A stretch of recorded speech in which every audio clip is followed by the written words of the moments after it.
Stand by to launch FanStream Sports. 3, 2, 1. Let's start. Hello, sports fans. Welcome to FanStream Sports. Nothing but pure sports. This is the JP Show. JP, it is so good to hear you back on the air. Stand by. Now, here's JP. All right, welcome into a Football Friday edition of the JP Peterson Show. Tim Ham, IndyCar Tim, is joining me here this morning. There he is, looking good in the DSP Media Studio in Dallas. Good morning to you, sir. How are you? Good morning. Doing well, recovering from another Thursday night football legendary instant classic. Man, remember when Thursday football was really bad? Really bad? Like that just a thing couple last weeks ago. night. Oh, I know, right? But this, man, that was spectacular last night. Watching Lamar Jackson and Joe Burrow go at it. I'll take about 500 of those if you can serve them up to me. That was just fantastic football to watch. And of course, Insane. And of course, they screw it up at the end with horrible non-calls. When are we Oh gonna my get gosh! past, Right, poor when are Bengals we gonna fans get this morning. past this? Yeah, I mean, I want to sit here and celebrate this game and talk about Lamar Jackson and talk about Jamar Chase getting me 58 points to lead the week on fantasy football. I want to gloat on that for a little bit. He had 3 touchdowns last night, 248 yards, 11 receptions. I mean, just incredible. That's the thing about Jamar Chase. Everybody knows that's where the ball's going. They still can't stop him.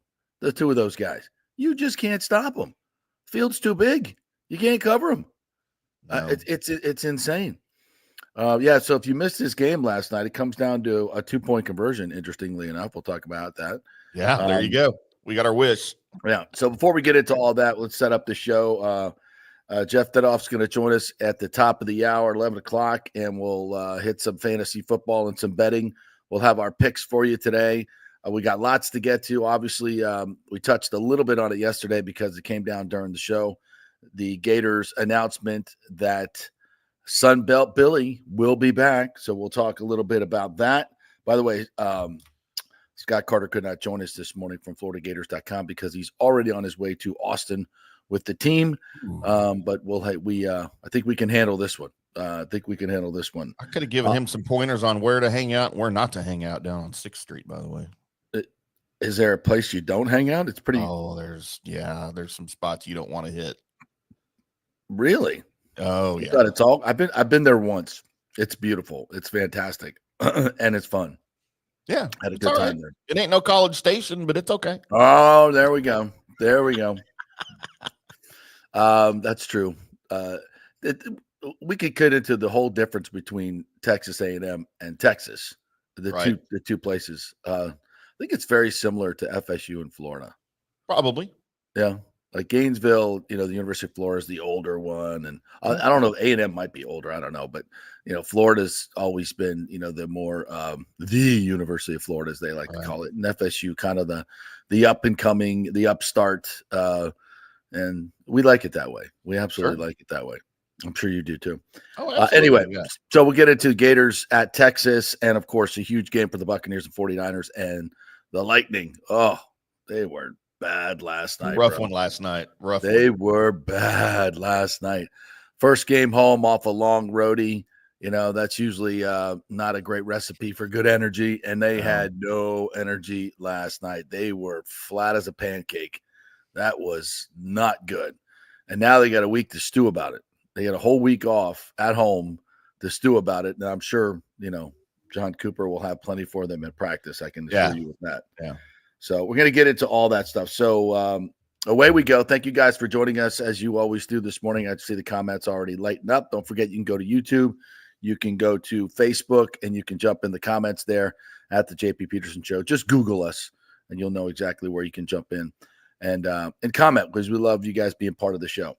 All right. I guess I want to start there with the Billy Napier. I think this is a huge story on so many levels, and it's kind of a weird story too, because yesterday when this was announced, happened to run into a couple of my Gator friends, and most of them.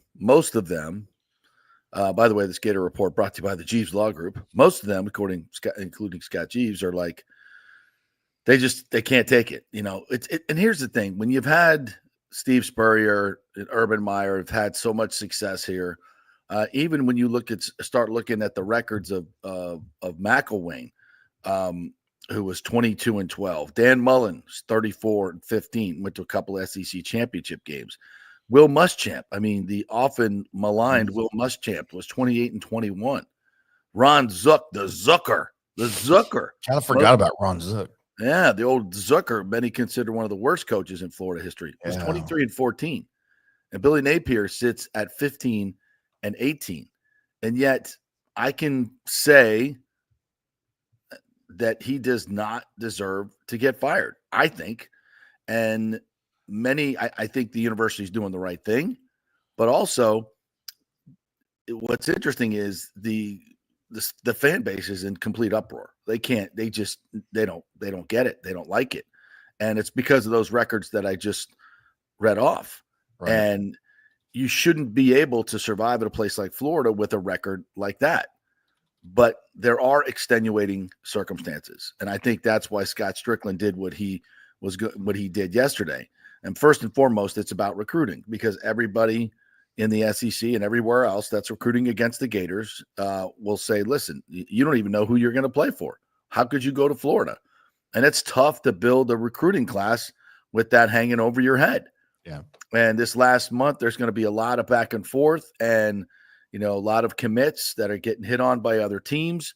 And this negative recruiting is a big thing. And Scott Strickland had to shut that down. He had to shut that down and tell everybody, hey, this is our guy for the foreseeable future. Like it or not, fan base, you got to do it. And he has $25 million left on his deal in terms of a buyout. And just like Mike Norvell, those are probably the biggest factors in the reason that both of these guys are sticking around. Because obviously at FSU, 1-8, is it 1-8 or 1-9? I can't keep track. Is not good. Oh, be 1-9 after they get spanked by Notre Dame. Looking ahead. Yeah. Sorry, projecting.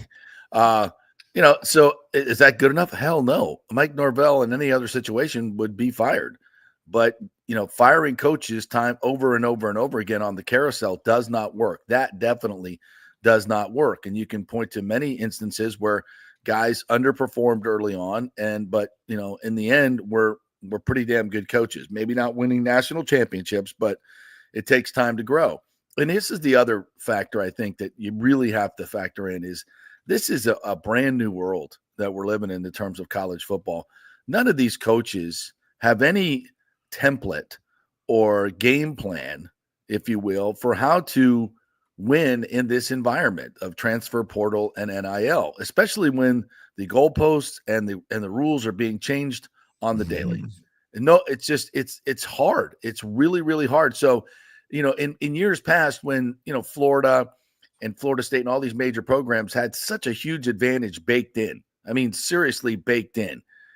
That's why you see records like that for a Muschamp or some of these others. They're not great coaches, but they had superior talent 75 to 80% of the time they go out there on the field, and you're going to win games. But they never, stood up to Georgia. They didn't stand up to LSU. They didn't stand up to some of the better teams and their rivals, Florida State, Miami, etc. Not just Florida. I'm talking about, Florida State as well. When coaches get fired, it's usually because they can't get over the top, right? And of course, Billy Napier hasn't even come close. But I think Scott Strickland rightfully saw that this is just a different landscape. It's just a different landscape, and we've got to try to find our way. But the one thing I know we can't do is waste another $25 million plus staff, which is probably closer to $35 million now when you're looking at all those buyouts. And you got to find money for the new guy. And if it's going to be Lane Kiffin, which has been rumored, that's a boatload of cash you got to come up with. And this money just doesn't grow on trees. It's not that easy, even for a place like Florida. So I think this is a new world in college football where fan bases are going to have to kind of readjust their expectations and understand that now, 1-9 at Florida State is probably, way too much to handle. But that by any said, metric, any metric. That's just a full-on disaster. But I think these with Michigan and other great teams they're not going to Washington, they're not going to follow not going to be 13-0, 12-1, 10-2, 13. It's not going to be like that anymore. There's too much parity. And so there are going to be seasons. And plus, you have to factor in Florida's schedule. I mean, folks, it's just as simple as this. If Florida plays any other schedule, he's probably getting 8-9 wins with this team. Am I wrong? And then are you firing him then? So Scott Strickland's the AD. He, in essence, makes the schedule, although it's done years and years in advance. And plus, you have your conference schedule. And the SEC, it just means more. It's an absolute gauntlet what Florida has. And I said this last year. I said, don't just say if Billy Napier doesn't get to a bowl, he's fired. You got to see how it plays out. Are they competitive at Tennessee? Yeah, they should have won the game. Are they competitive with Georgia? Heck, yeah. If their quarterback stays healthy, they might win the game. Georgia may be the best team in college football. So if you can go, and that stuff matters. The optics matter. Okay? I mean, look, the optics at Florida State they can't compete with anybody. They can't compete with anybody in Division I. That's just god awful. But $62 million buyout's going to keep you there. And the fact that you're Mike Norvell, you won 19 games in a row. There might be some flukiness to that. It might have been all Jordan Travis, but the fact of the matter is you did it. And you took a program that was moribund and trashed and brought it to the brink of a playoff and probably should have had that playoff. So you can't fire Mike Norvell just on this season. I know it sounds crazy, but you just can't. You got to give him a chance to rebuild it. You got to give Billy Napier a chance to see this through. And I think it was the right move by Scott Strickland, although I don't think I've ever seen a fan base more up in arms about something like this. The reaction was it did not go over well. It did not go over well. It did not go over well. If Do it you was think he was intended to calm the fan base, no, mission not accomplished. Do you think he was expecting a positive reaction? Or did he have any expectation at all for any backlash on this? And I mean, so I guess the reason for him doing it is because clearly he heard all of the negativity, right? He heard exactly from wherever it was on social media, from his own people, from wherever he heard. Oh, trust me, your inbox and text messages are full with everybody who you asked to write those big checks. Yeah, so he was like, let's squash this right now. Yeah. He's fine. Yeah. And I'm sure there's some support of Napier. I'm sure there are some people on the Gator boosters, the Bull Gators that are more reasonable and understand this is a new atmosphere and landscape in college football and the situation that they're in right now. So I think, but the vast majority of the ham and eggers, the ground troops are not, they look at Georgia. They look at Alabama. They look at everybody in the SEC and they say, why can't we be that? We were that one time. It must be the coach. And listen, I'm not here to tell you Billy Napier has done everything right. He hasn't. Some of the things that have happened on the field, the lack of having the right number of people in a special teams situation, crucial, has happened so many times. Just ridiculous penalties. And just frankly, some bad game plans and bad game management. It's not been pretty. That's how you get to 15 and 18. I get that. But it's also, firing people comes with consequences, and most of them financial. So I think in some way with Scott Strickland, if he had, endless amounts of money, like to fire him and go get Lane Kiffin and just, pay all the assistants, $3-4 million to get the bet. Yeah, he would. But it doesn't work that way. And even when you spend the money, there's no absolute guarantee of return at all in college football. So you got to weigh all these things. And I think Scott Strickland did the right thing. Listen, their schedule next year isn't much easier. And so, if you're thinking, well, I'll bring in a new guy, because he's going to get the same welcome gauntlet, So I think maybe it's more of like, hey, let's spend another year, see what he can do, keep building the program, keep, recruiting. And this is going to help recruiting. I think it should help recruiting, although, the fan backlash doesn't help. It doesn't help, but I understand it. It's natural. I get it. But I just think it's interesting. I don't think I've ever seen, something like this met with such absolute disrespect. I mean, it's almost a disaster. You know, I mean, I don't know. It could affect his job, right? I mean, at some point.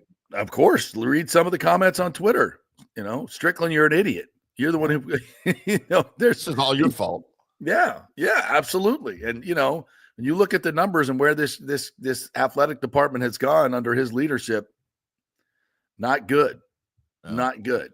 So a couple of things on this from my vantage point. Number one, this is more of a broad brush for all of college football.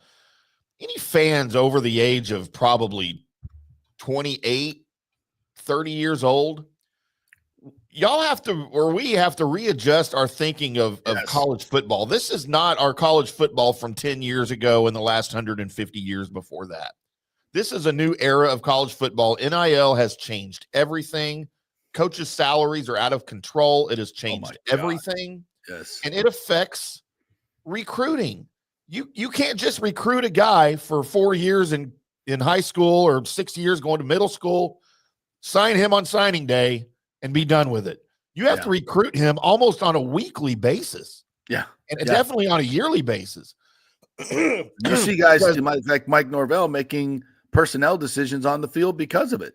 Yes. I mean, his quarterback play. Yeah. But even on NIL. He's trying to rotate in 6 running backs to keep everybody happy. So it's like it's a battle to keep your roster together and win games.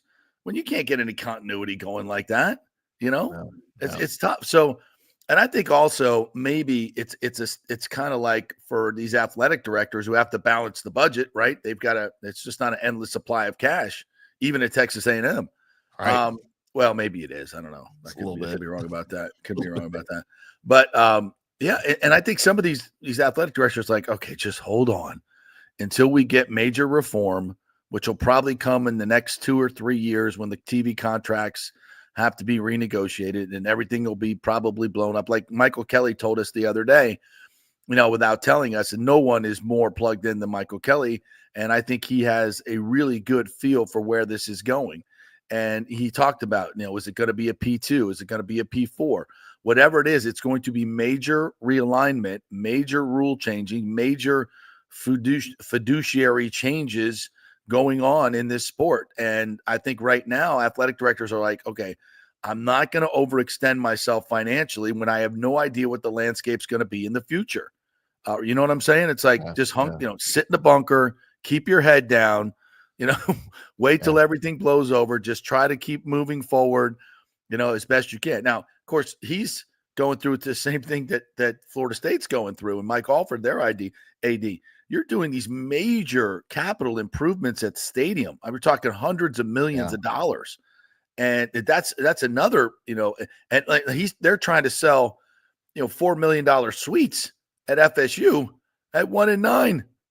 When I was up there this weekend at Tallahassee, I'm speaking to my good friends Greg and Shelley Nelson. They are longtime season ticket holders, and they were brought in for the meeting where they show them all the shiny, the bells and whistles and shiny toys, and then say, yeah, it's going to take $4 million in endowment or upfront, to the boosters or whatever it is. Right. It's some ridiculous amounts for like this. There's like 17 permanent suites or something. So those numbers are just through the roof. And the word is they're selling. But there's a lot of, in the thousands of premium packages that are more like, 15,000 down, 20,000 down. It's a lot of money. That's a ton of money for a lot of people that aren't, mega rich. So, they're trying to sell these things while, a football team is just absolutely disastrous. So I have a lot of compassion for these athletic directors and coaches and everyone in college football. Although they brought this on themselves. We've talked about that many times, their lack of leadership and greed. So, but it is what it is. And I think this is all residue of it. So if you're a Florida Gator fan today, or you're like James, who just comes on here every day and says, you got to fire Mike Norvell, you can't do it, man. It's too much money. It's too much money. And and plus you don't even know if it's a guarantee it's going to fix it. Who are you going to get? Are they going to be any better? And are they going to be better suited to clean up this mess? Or do you keep the head coach and fire a bunch of underlings, which is going to happen at Florida State, and fix it that way? That's come on, it's common sense. It's the only thing you can do. That was my part 2 of this was, and this is a discussion maybe for another day. I don't know why everyone's so high on Lane Kiffin coming to town and fixing things. Oh, everybody, he's like the backup why? quarterback, you know? Well, exactly. You could mention any name, right? Like whoever could come into town and fix, maybe except for Jimbo. The name is, here's the most important thing about the name. It's not Billy Napier. Right. But look, Lane Kiffin's done a fine job at Ole Miss, all right? Expectations are not at Ole Miss what they are at Florida. If Lane Kiffin was the coach at Florida and he was going through the same crap that Napier's going through with personnel, with decisions coming from the top, with his quarterback situation, who's to say that he'd been any better? I'm not a big Kiffin. I'm not a big fan of Kiffin at all. Yeah. Again, he's done a fine job at Ole Miss. I can't wait for him to move on. What has he ever won? And watch him. He's won nothing as a head coach in all his stops, right? Yeah. What has he ever won? So I don't get the love for Lane Kiffin other than the fact that it's not. I love Lane Kiffin. Let me make that clear because I know you do. I don't care about him personally. I'm not talking about him personally. I'm just saying from a professional standpoint. No, listen, I think he's a great coach. I think he's innovative. He's had an interesting journey along the way, and I think he's a really good football coach. He's got the bloodlines, right? And I think he would win anywhere he goes, and he does win everywhere he goes. He wins. And it's not. I don't think it's easy to win at Ole Miss the way he's winning. So do I think he could win a national championship at Florida? Yes, I do. Really? Yeah, okay. Absolutely, right. I do. Urban Meyer did. Whatever you think of Urban Meyer as a human being, which I don't think much of him as a human being, he was a really good coach. He was a really good coach. He got the job done. I think Lane in the right situation can get it done. I think it'd be easier to recruit at Florida. I think if Lane got the job at Alabama, he could win a national championship there. Wow. I just think there are different places. And he's still evolving as a coach and maturing. He is. He's still young. Yeah. Still, relatively young. So, but this is more about the two, state programs here. Sure. Florida State, where their coaching situations are just really, really interesting. And the volatility of this thing is new. It's never been this way. You've never seen teams take dips like this. And it's because of the portal. It's because of the NIL.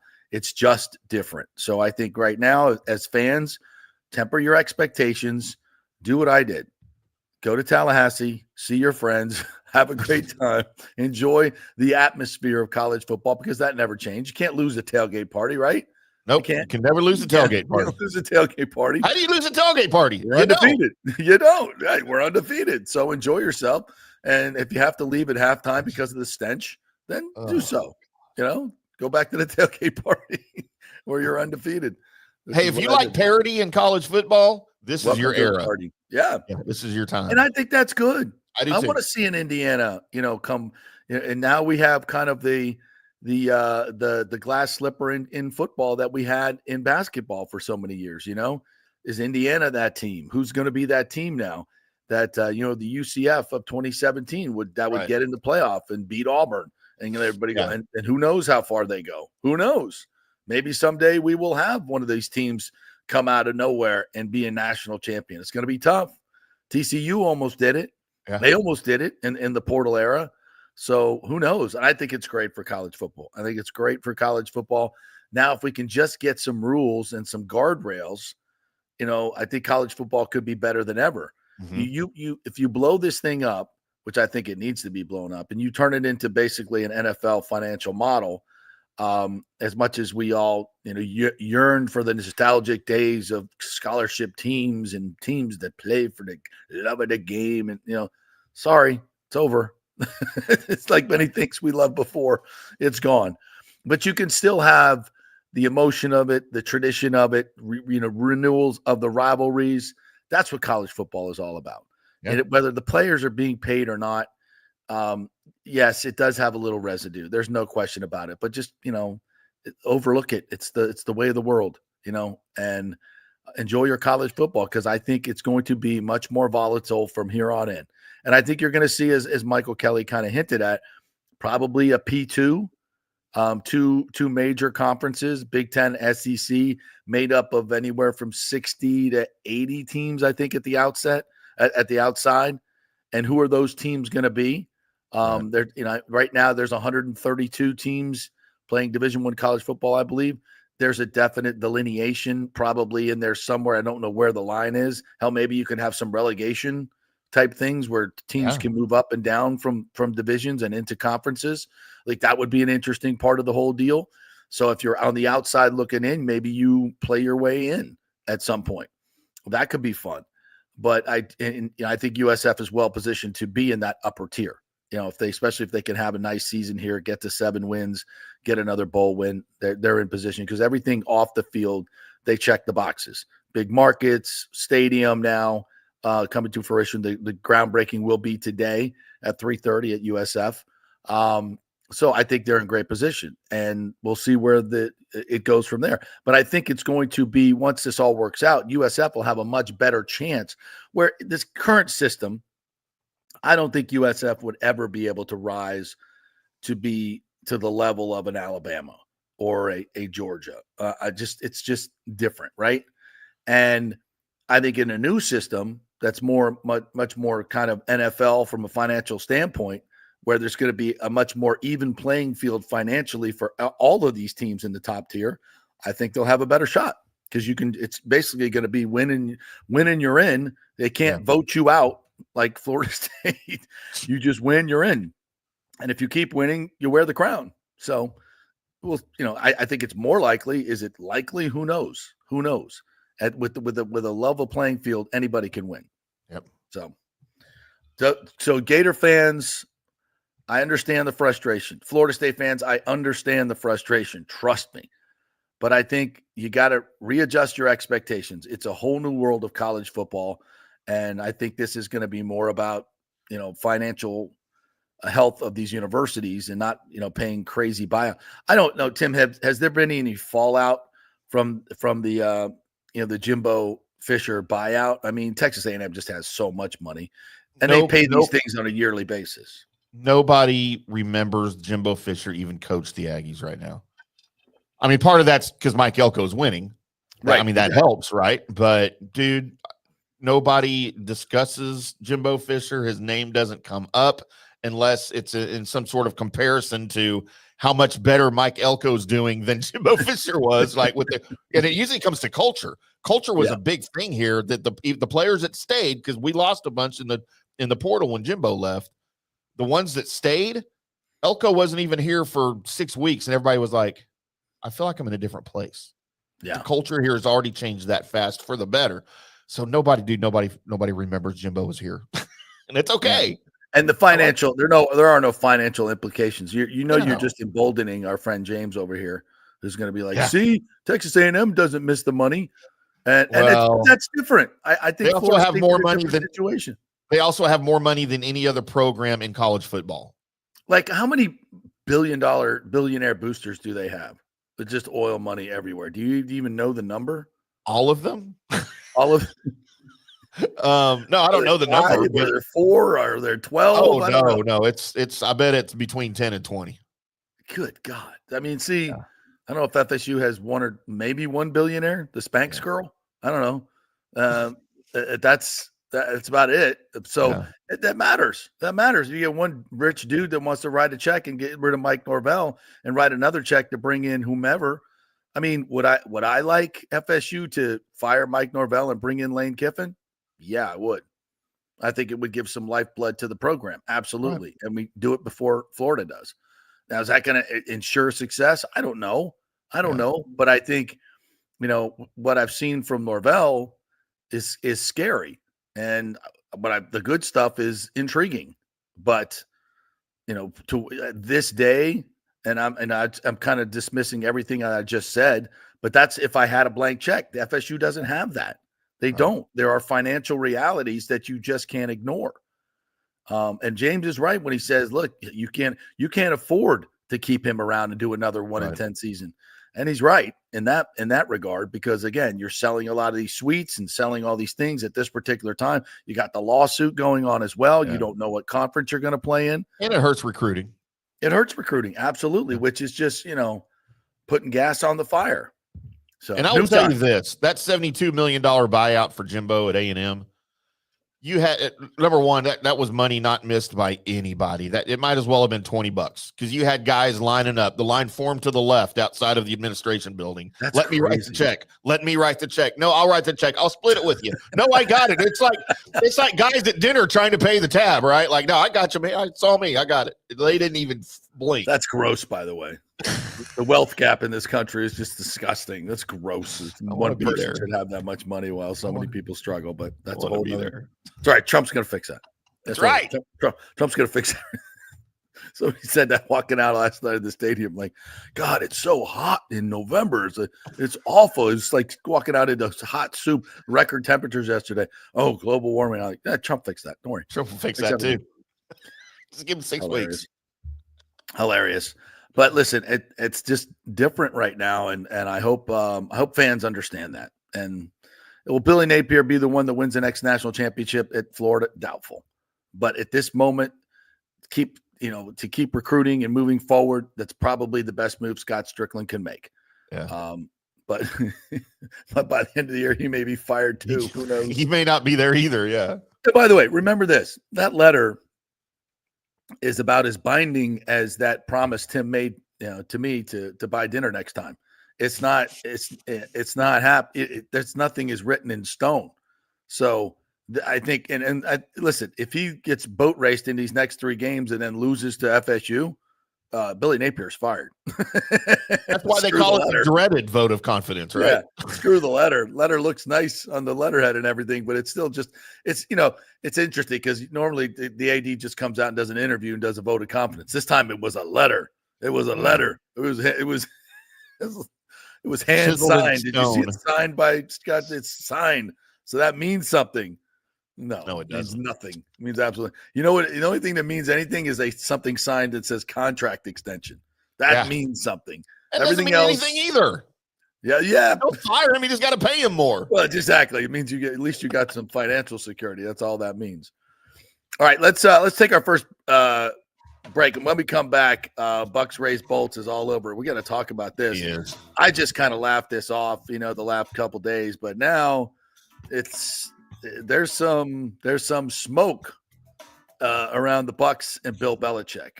Very interesting. So we'll hit that when we come back. We got the Lightning to talk about. We got our NFL picks to talk about. We got fantasy to talk about. Thank you, Jamar Chase, last night. Get me going. All kinds of fun stuff. And bring whatever you guys want to bring into the comment section, and we'll talk about that as well. We're brought to you by the Jeeves Law Group. This Gator Report brought to you by the Jeeves Law Group, JEEVES lawgroup.com. If you have any legal questions whatsoever, go to their website, contact them through their email, phone call, whatever. They will let you know what they can do, how they can help you with a free case evaluation. They are local, they are trusted, and they get results. If you're in an accident, you've got to call Jeeves, JEEVESlawgroup.com. Back at 3. We've had a lot of fun with the monthly birthstones, and October is no different, where the birthstones are opal and tourmaline. All the colors of the evening sky are captured in the mysterious shifting hues of opal, and tourmaline has a color palette for every mood. Did you know that opals have been cherished for centuries, associated with royalty and good fortune? Tourmaline was once thought to protect against evil and enhance spiritual connection, adding to its allure. And during the 40th anniversary, you could find a special selection of this precious gemstone, from stunning rings and necklaces to elegant earrings and bracelets. Of course, Steve Weintraub handpicks every piece for its brilliance and quality. The expert staff will help you find the perfect gift, whether it's for a loved one, a special occasion, or a treat for yourself. Visit the Gold and Diamond Source today, where you'll always find the perfect gift. It's more than jewelry, it's love. Hey, it's football season, so we welcome back the FSU Football Report every Monday and Friday on the J.P. Peterson Show, sponsored by those huge FSU fans at Italiano Insurance. They'll save you money as well. Just do a quick insurance checkup, 813-877-7799. They just saved me $500 on homeowners insurance. Who's doing that? Yeah, they just shopped it around, found a better, cheaper company, and we got a cheaper price. And business insurance, make sure you're covered or you could lose your personal wealth. That's 813-877-7799. ItalianoInsurance.com. Go Noles. Hey Tampa Bay sports fans, this is two-time LPGA major champion Jane Geddes here.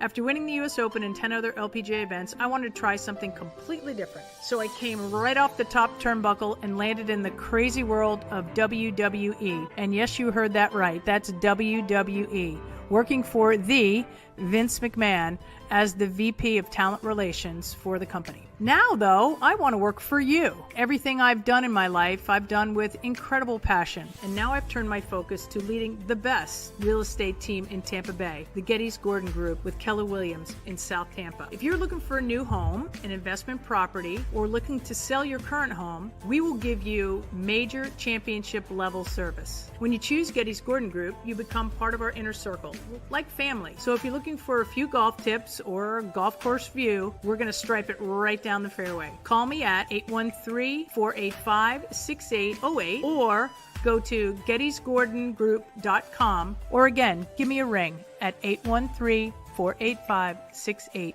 JP here for Third Generation AC and Plumbing. And Third Generation really says it all, folks. The owner, my friend John Rodriguez, has been in the AC and plumbing business since 1995. They built their business on honest assessments and doing great work on time for a great price. Simple, right? Did you know many AC techs are incentivized on big commissions to sell new AC units, and you might just need a drain cleared? So if you want someone you can trust, that's John Rodriguez and Third Generation Services. Check out the 5-star Google reviews. If you have a plumbing or AC emergency, call 813-961-8024 and a human will answer the phone.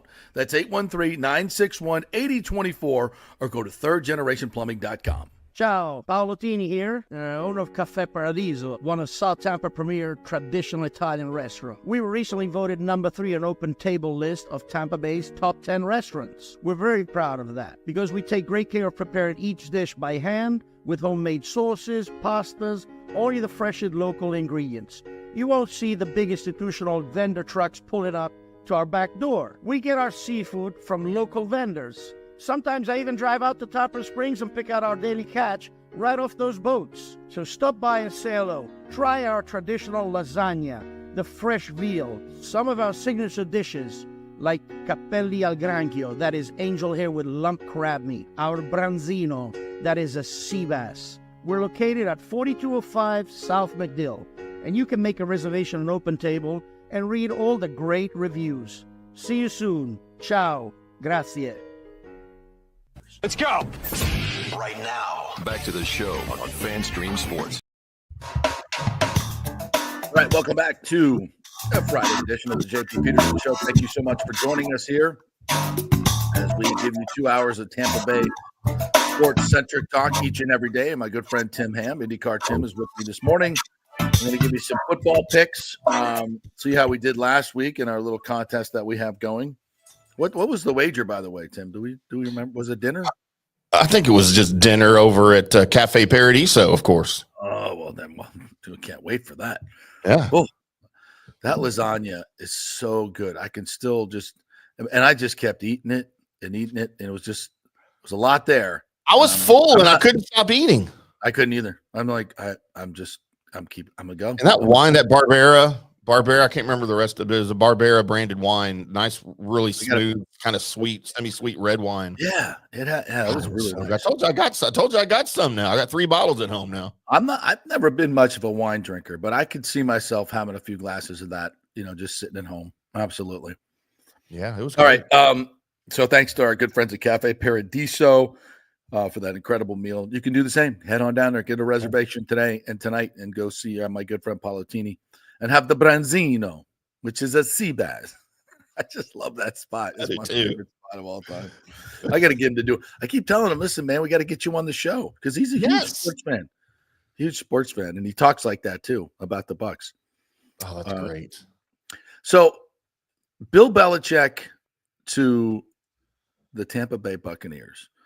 At first, we just kind of sloughed it off. But Mike Florio and Joe Bucks fan wrote stories this week about it because Belichick was so effusive in his praise of Jason Light during his appearance on the Manning Cast on the Monday. They have a history together. I mean, it's not like they don't know each other.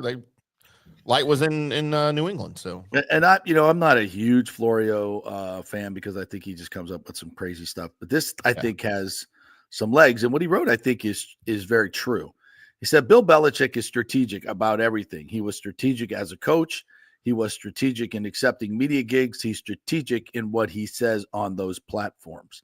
In a nutshell, Florio writes, Belichick spends his time settling scores and advancing his agenda. So true. And his recent ManningCast comments from the Buccaneers-Chiefs game have prompted speculation in some circles that he has an eye on the Tampa Bay job. Quote from Belichick, Jason did a great job for me. He's a really great evaluator, a really smart guy. He's done a great job putting the Bucs together. And then, in 22-23, they were kind of down a bit. It looked like they were rebuilding, but he got Mayfield and a lot of young players in there. Here they are playing really competitively again. So he's done a tremendous job. I really enjoy Jason. He's a great guy to be around. He really done a great job with that franchise. Whew. If I'm Todd Bowles, I don't like reading that, especially with the recent history around here. So Bill Belichick has now been linked, like hard linked, not just rumored, hard linked to two teams in the NFL for next season. Mm-hmm. The Bucs and the Cowboys. Oh, isn't that interesting? If you're Bill Belichick, you're in Dallas, I'm in Tampa Bay. Okay. If you're Bill Belichick and you want your next stop, all right, and it's probably going to be your last, right? It's going to be your last dip in the NFL coaching pool. It's going to be 73 in April. So I'm looking at all things here, both teams. Yes, I'm very good friends with Jerry Jones. That's well documented, but you know what? This isn't a job to make friends. This is a job to go do your job and to win games and win titles, right? That's what Belichick is about. If I'm looking at the Cowboys and I'm looking at the Bucs, and both teams now, it's widely understood, recognized, whatever, that the coaching positions will be available, barring a miracle for both sides, right? Given the last few weeks for Todd Bowles, yes. Sure. So I would love to have Bill weigh in on the 2-point conversion beforehand. Yeah. I don't know if he did, but anyway. So all of those things being equal, the positions will be available, blah, blah, blah. If I'm trying to decide between Dallas and Tampa Bay, I want to go somewhere where I think I can be the most successful, right? Yes, Dallas has the history. And quickly. Yeah, and a quick turnaround, right? Because you're 23 short of Don Shula, I believe. Right. So if I'm going to a new team and I recognize that now this is all contingent upon Bill Belichick recognizing his biggest weakness recently in his coaching job, and that is personnel. That's talent evaluation. That is the draft, blah, blah, blah, right? Mm-hmm. So if I'm going to pick my new job, I'm going to do it at the place where I have to worry about that the least. So am I going to go to Dallas where Jerry Jones, Will McClay, Stephen Jones don't have the greatest track record in the last couple of years of evaluating talent and drafting guys, and definitely don't ever dip their toes in the pool of free agency? Right. Or am I going to go to Tampa Bay where I have my buddy Jason Light, who I've already worked with, that I know very, very well, have the deepest respect for professionally and personally, and no doubt, where I don't have to worry about that stuff. All I have to do is coach. I'll give him my 2 cents on guys, on who I think, who I like, but he's the one making the decisions, and it's his job. Oh, and by the way, all he does is freaking draft Hall of Famers. Right. I'm sorry, Bill. How is that even a decision if it comes down to it? You're going to Tampa. You're not going to Dallas. And let's be honest, he's not going to be blinded by the star. Bill Belichick is not going to be, I get the Cowboys job. No. Bill Belichick is centered on his legacy, and that's overtaking Don Shula. And to do that at his age, he's got to go to a team that's ready to win and is not encumbered with huge, disastrous salary cap issues. I mean, just Dak's presence alone in that contract and his lack of health at this age, and as players get older, they don't get healthier. It's like it's a no-brainer, really. And I agree with you. And also during the, as Florio writes, throw in the fact that Belichick spent time grumbling about the Tampa Bay defensive performance. And it's possible that Belichick's interested in coaching the Bucs next year, or more generally, that he's hoping to maximize his options in order to generate the most possible leverage.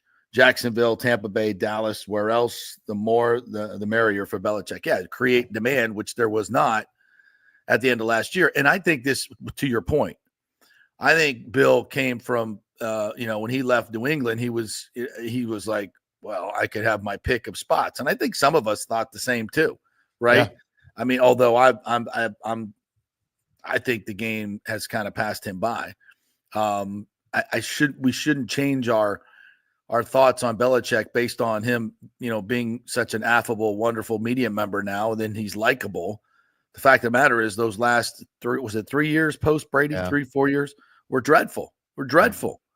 But I also think he went into every interview saying, well, I'm going to do all personnel too. So I need to be in charge of everything. So if you don't really want that, then I'm not interested in the job. Sorry, Arthur. Because he's Bill Belichick. He's the greatest coach of all time. He can go in there and demand that, or so he thought. And I think he found out that owners weren't comfortable with that. And I think rightfully so. So to your point, does he now pivot and say, okay, I got to humble myself a little bit here. I can't be going in making demands like this. I've got to go in there and say, all right, I don't have to have control of personnel. I'm fine with that. And where better to go than someplace that you can trust the guy you've already worked with, right? Any other place, they may have great reputations as GMs, but you've not worked with them. And if you're Bill Belichick, there's certain things that he will tolerate and won't. Mm-hmm. And he already knows how Jason Light works and how his team works. He's seen the fruits of their labors. He sees the roster in front of him, what he has to work with. And I think he says, we're in good shape here. I can win here. I can get to maybe get to this record in 2 years. I could get there in 2, maybe it might take me 3, but I can do it here.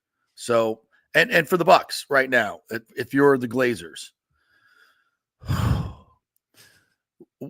and I don't think there's any question right now that Todd Bowles has established what his ceiling is, and it's winning one playoff game. I don't think there's a scenario, 500 in the regular season, by the way. And 500 in the regular season in a division that has been dreadful. Okay.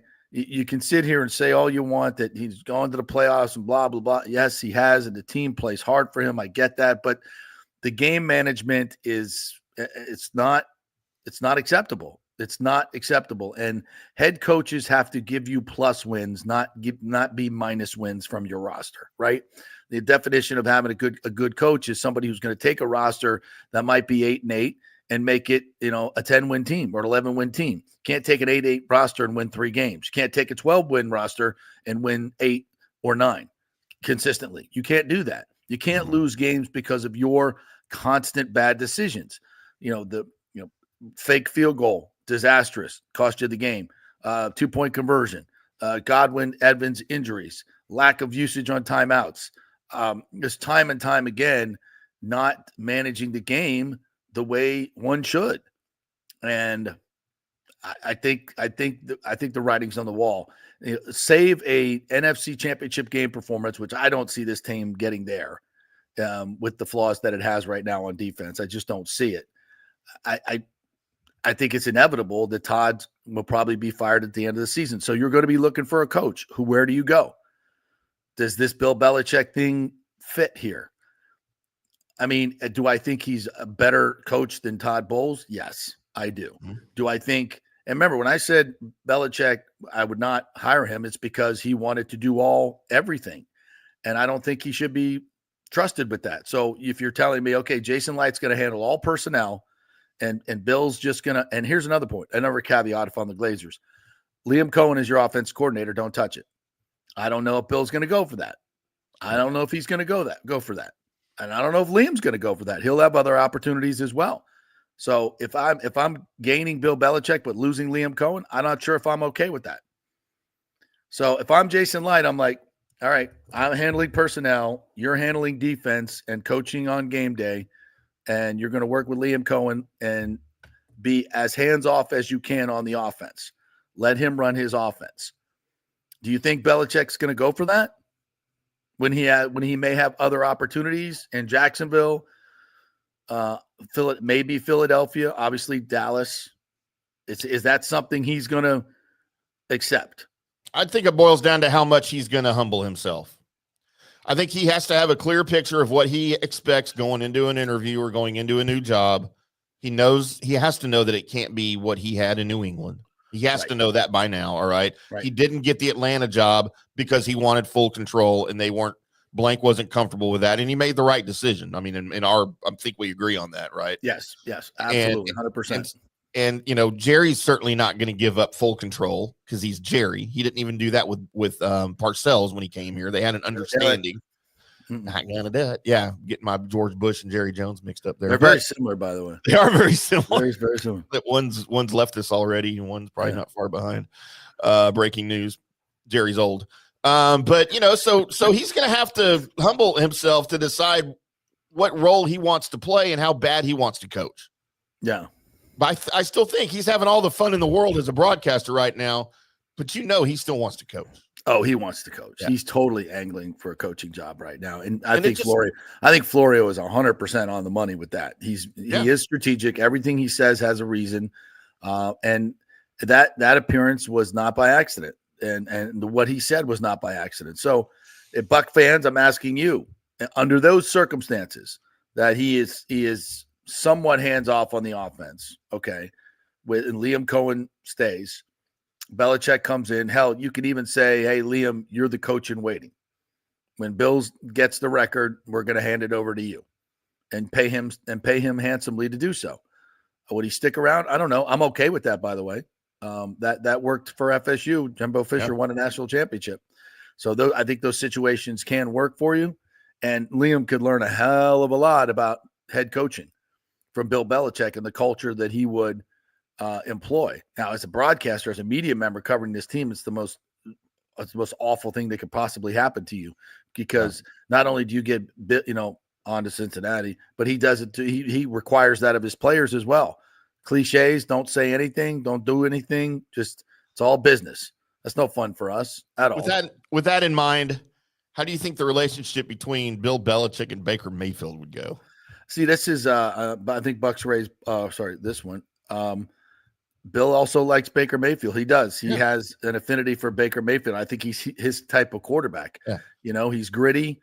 He's a gamer, and he's having a hell of a year. Yeah. I heard he was on Joe Bucks Fan Ira's podcast where he said, I think Lee DeCamper mentioned this, that or maybe it was Steve, that of all the teams that have gotten to 10 wins, they've all gone to the playoffs. And for Bill Belichick, I think 10 wins would be, a layup with this roster.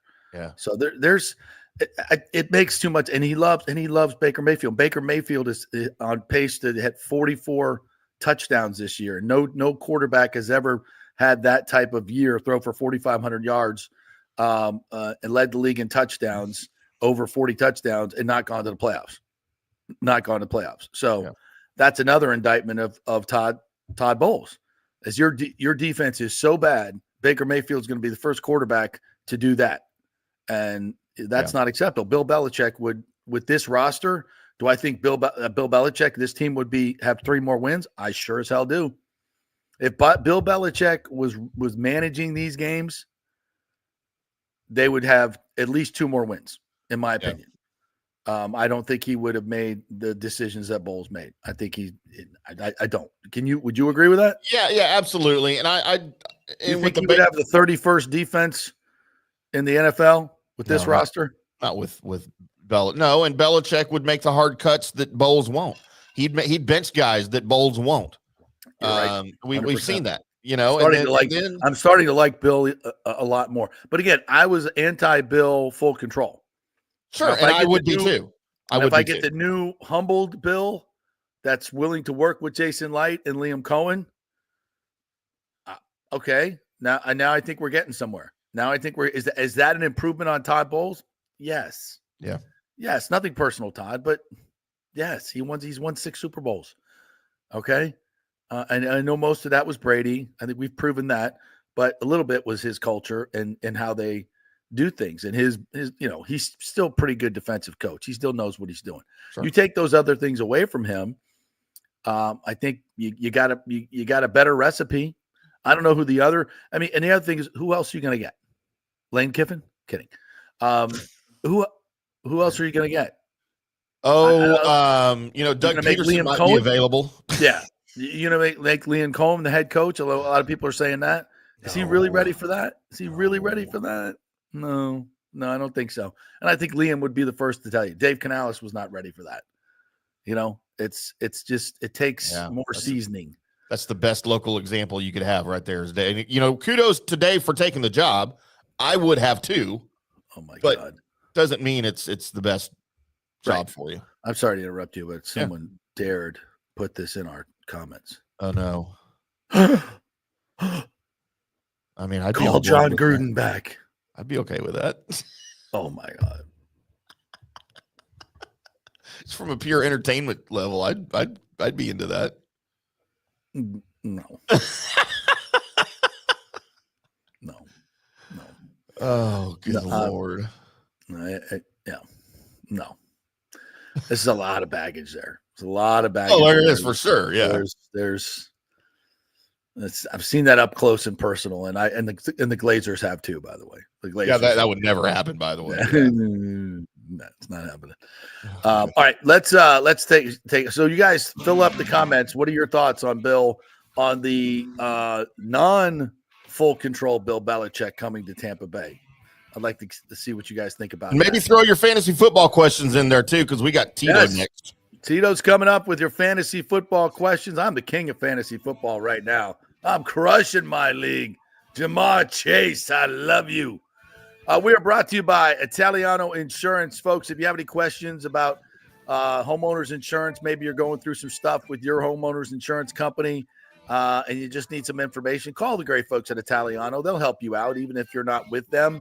They will ask you if They will ask you if they can shop around your homeowners insurance and auto insurance. It's some others and earn your business with lower rates. That's not going to kill you, right? And they'll be able to help you out. So give them a call at 813-877-7799. If you don't have flood insurance, get your freaking flood insurance. Get it now before it goes through the roof. 813-877-7799. Back with Tito next. Hey, it's football season, and we welcome back the Gator Report every Monday and Friday, sponsored by the Jeeves Law Group, Jeeves lawgroup.com. Just go to the website. You can contact them through there. Scott Jeeves is a tremendous, aggressive attorney and a big Gator fan, so we appreciate him supporting this show and, of course, your Florida Gators. They are local, they are trusted, and they get results, whether it's personal injury or anything else, any law matter at all. It's the Jeeves Law Group, Jeeves lawgroup.com. Give them a call. Tell them JP sent you.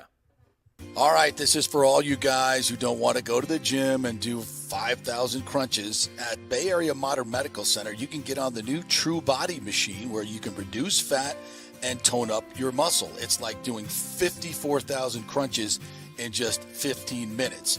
Define your body as you see fit. True Body offers personalized muscle stimulation that delivers the equivalent of those 54,000 crunches in just 15 minutes. Just get in touch with them at Bay Area Modern Medical Center, BAMMC.com. Chris Lugo and the team over there will set you up on True Body and get amazing results. Non-invasive with comfortable and little to no pain and zero downtime. You can isolate and target those areas that you want to improve and treat multiple areas simultaneously. It's an amazing machine, so check it out at Bay Area Modern Medical Center, BAMMC.com. JP here to ask the question, are you planning an event, meeting, or conference? If so, you'll want to call the designers and production professionals at Extravaganza Productions Incorporated. With over 35 years of experience in the events industry, designing and producing every type of small to large event, they can provide a huge resource for design ideas, audio, visual, sound, lighting, decor, and entertainment to turn your event into an incredible experience for the entire audience. Folks, I've worked up close and personal with this group at many national events and Tampa events, and they have unique capabilities that help you save time and money in the planning and execution of your next event. Don't delay. Call these pros today at 813-621-4700 or check out their website at extravaganzaproductions.com. Tell them JP sent you, and they'll provide a free initial consultation for your event. Extravaganza Productions, the best of the business. Golfers, listen up. The hottest new driving range craze has come to Rogers Park in Tampa. The Top Tracer range is now open 10 to 9 p.m. And just like you see on TV, every shot is tracked for yardage and accuracy, giving you immediate feedback. And best of all, you can virtually play the top courses like Pebble Beach or St. Andrews with your buddies. Plus, great food and drink options available in the well-appointed hitting bays. Very comfortable out there. Reservations highly recommended, starting at $25 per hour, including balls. Reserve at RogersParkGolf.net. That's RogersParkGolf.net. See you there. Let's go. Right now, back to the show on FanStream Sports.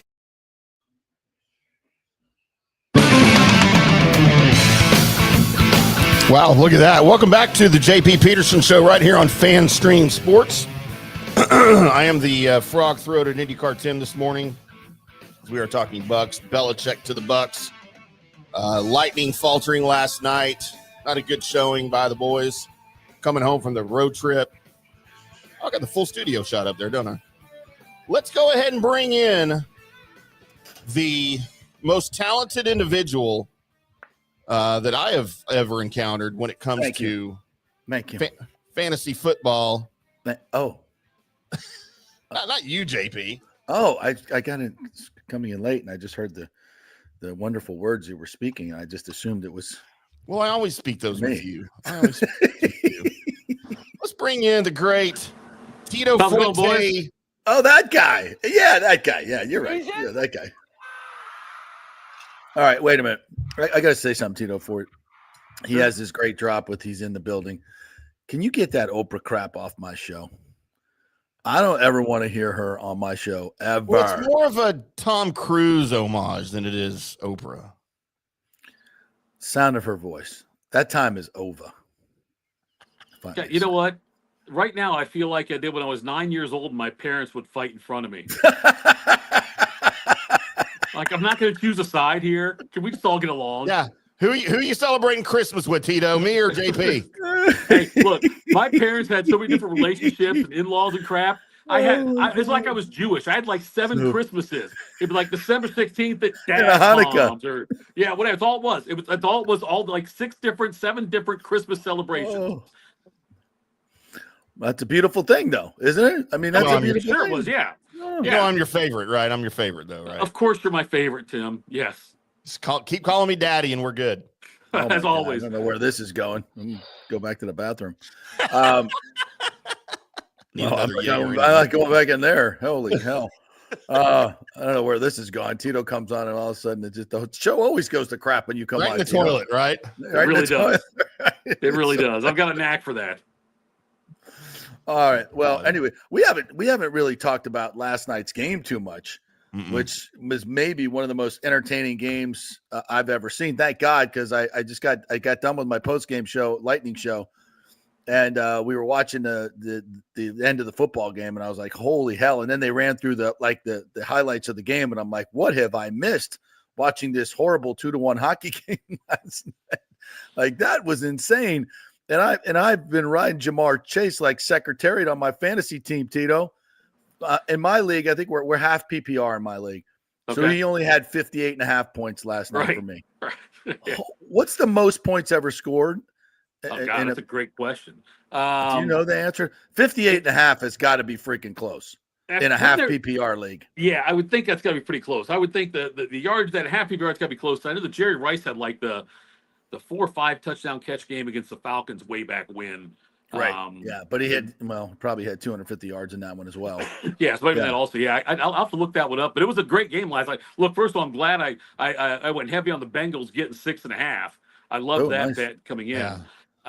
And just because neither team can stop each other. I mean, the Bengals made the right choice going for 2 at the end. That's what Baker should have done against the Chiefs. Exactly. We know that. So yeah. Do you hear anybody yelling? By the way, do you hear anybody yelling today? Oh, you should have gone for 1. No. Didn't hear a word about it. No. I think Chase Brown, if you were smart enough to grab him, he's somebody I tried to target in different leagues. If you didn't draft him, hopefully you grabbed him on waivers early in the season, because he looks like the kind of guy who could end up being a difference in the fantasy playoffs down the stretch. He's going to get a lot of work there. Zach Moss out for the season. I know they trade for Khalil Herbert, but it's a Chase Brown show over there. And the Ravens, receiver wise, it's never easy to figure out which Ravens receiver to start. Zay Flowers is the guy there for sure, though. Now Mark Andrews is back as well, but keep riding that Derrick Henry, Lamar Jackson train as long as you can. Yeah, absolutely. So let's get into some. Go ahead, Timmy. Get into some of the fantasy questions. Yeah. So my biggest thing here is I'm seeing a lot on the fantasy in the fantasy chatter about this being the absolute perfect possible matchup coming out of a bye week for Brock Purdy versus the Bucs defense. What are your thoughts on that? It is, and it's perfect-er because you get Christian McCaffrey back. That's what makes it even better. The fact you get McCaffrey back in this situation, he's going to make a world of difference for Brock Purdy. Brock Purdy is a serviceable quarterback when you don't have McCaffrey. He's a really good quarterback when you do have McCaffrey. Makes a big difference there. So, yes, I agree. I think this sets up very nicely for San Francisco going against Tampa Bay. And although I do expect Mayfield to still have success like he did against the Chiefs, it's a great matchup for Purdy and the 49ers. I think McCaffrey has a big game too. Great. Yeah, I know. We think he's healthy, right? He's had a lot of different injuries. So I have a little bit of hesitation if I'm going prop bets on McCaffrey, and I think the Bucs defense will hopefully. Bowles has this history of when the defense is at its worst, coming up with a game plan or something like they did against Detroit. Go back, look at this defense right now, and go and say, "Oh my God, they held Detroit to." What was it? 10 points? 19 I think it was 10, wasn't it? Was 10? It 10? Yeah. They were 0 for 7 in the red zone for touchdowns. I mean, this defense, which is 31st, that defense did that, but that was with Servassier Dennis, a backup linebacker. Yeah. I mean, you take a backup linebacker out, and it makes that much difference. And they haven't figured it out since. They really haven't. No, they have not been able to figure it out. And that's why, look, I think the 49ers, and I'll take Shannon getting a week off too. You know what I mean? Coming back from that. I think I'll take him with a week to scheme for this is what I'd like for him. They're both great coaches for their specific roles. But I think that I'll give advantage Shanahan, McCaffrey in this one going in that game. But it'll be a fun game to watch, I think. And anybody, hopefully you held on to McCaffrey, but it's weird though, like he was going to play week 1 up until game time. I know. Right. And now it's week 10. And he's back. How is that a thing? Like, what happened there? That we figured that out yet? No, it's just I think the 49ers were not being completely transparent with the severity of the injury, and that's what it was. I'm surprised the NFL hasn't come down on them for that because he truly was. He was going to play, and it was like a game time decision. And then now the fact he's out this long, unless they can prove he had a setback somewhere, which I have not heard about a major setback. That would call usually if you're game time week 1 and they hold you out, we'll see you week 2. We see week 2, go this long, and so there's got to be more to it. I don't know if the NFL is not pushing for it because they don't want to talk about it because I know other teams probably do the same thing, but this certainly is a bad look for the transparency of the 49ers. And let's be honest, the NFL has an interest in they're not stupid. They know fantasy football is the lifeblood of the NFL, and gambling is the lifeblood of NFL, and they can't be messing around with situations like this. And this has been a bad year for the credibility of the league. Can we all weigh in on this right now? And we don't have to go any further than the last play of last night's game, in a 2-point conversion in a primetime football game with the biggest stars in your league. You have a 2-point conversion where the quarterback gets face raked, no call. The primary receiver, Gesicki, gets held by 2 players, no call. The actual receiver getting the ball thrown to gets hit early and dragged down and can't make the catch. 3 obvious calls on the play, no flags. How do you have a league credibility? How do you have credibility in a league when you see this on a week-to-week basis, horribly obvious calls either not being made or made that are changing the outcomes of games? And the fact that these crews all have direct communication to New York. Well, JP, go ahead. Go back recently. That face mask wasn't called the end zone. What was it? Was that the Sam Vikings, Darnold, right? Yes. Yeah, it was Sam Darnold. And I thought after that one, which screwed me by the way in betting, but whatever. After that one, you would think they would be they would overcall it. Like they would be extra. The week before Bucky Irving, a non-call on Bucky Irving, that was he's in a gaping three-yard hole. Yeah, not in a crowd of people. The linebacker, in desperation, reaches his hand out to grab his face mask, his head twists, and he falls to the ground. And there's no call. Like, how do you miss that?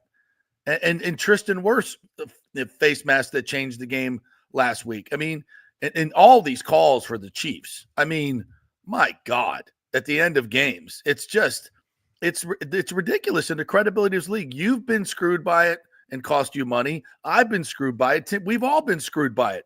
And if they're 50-50 calls, we don't have a problem with that. Guys miss things, but there's just way too much shenanigans going on right now. Way too much, in my opinion. I thought Tito was as anxiously listening to me, like with bated breath, but he actually was frozen. No, he's gone, isn't he? No, he's gone. I thought he was like, oh, listen to what JP's saying. I'm transfixed. It's that I can't even blink. It's that Columbus internet, man. Look, FanStream Sports paid money to get the best internet in town for him in his basement so he could do shows. And and now he's the spinning wheel of death right now is what he is to us. This is the best we can get. Look, Johnny's on his way to Columbus today. He will be there later today. He needs to address this with the city because he holds some weight there. Tell him bring a screwdriver or something. Do something. So what, Tim? You can react to what I just said. Back. He's back. There he is.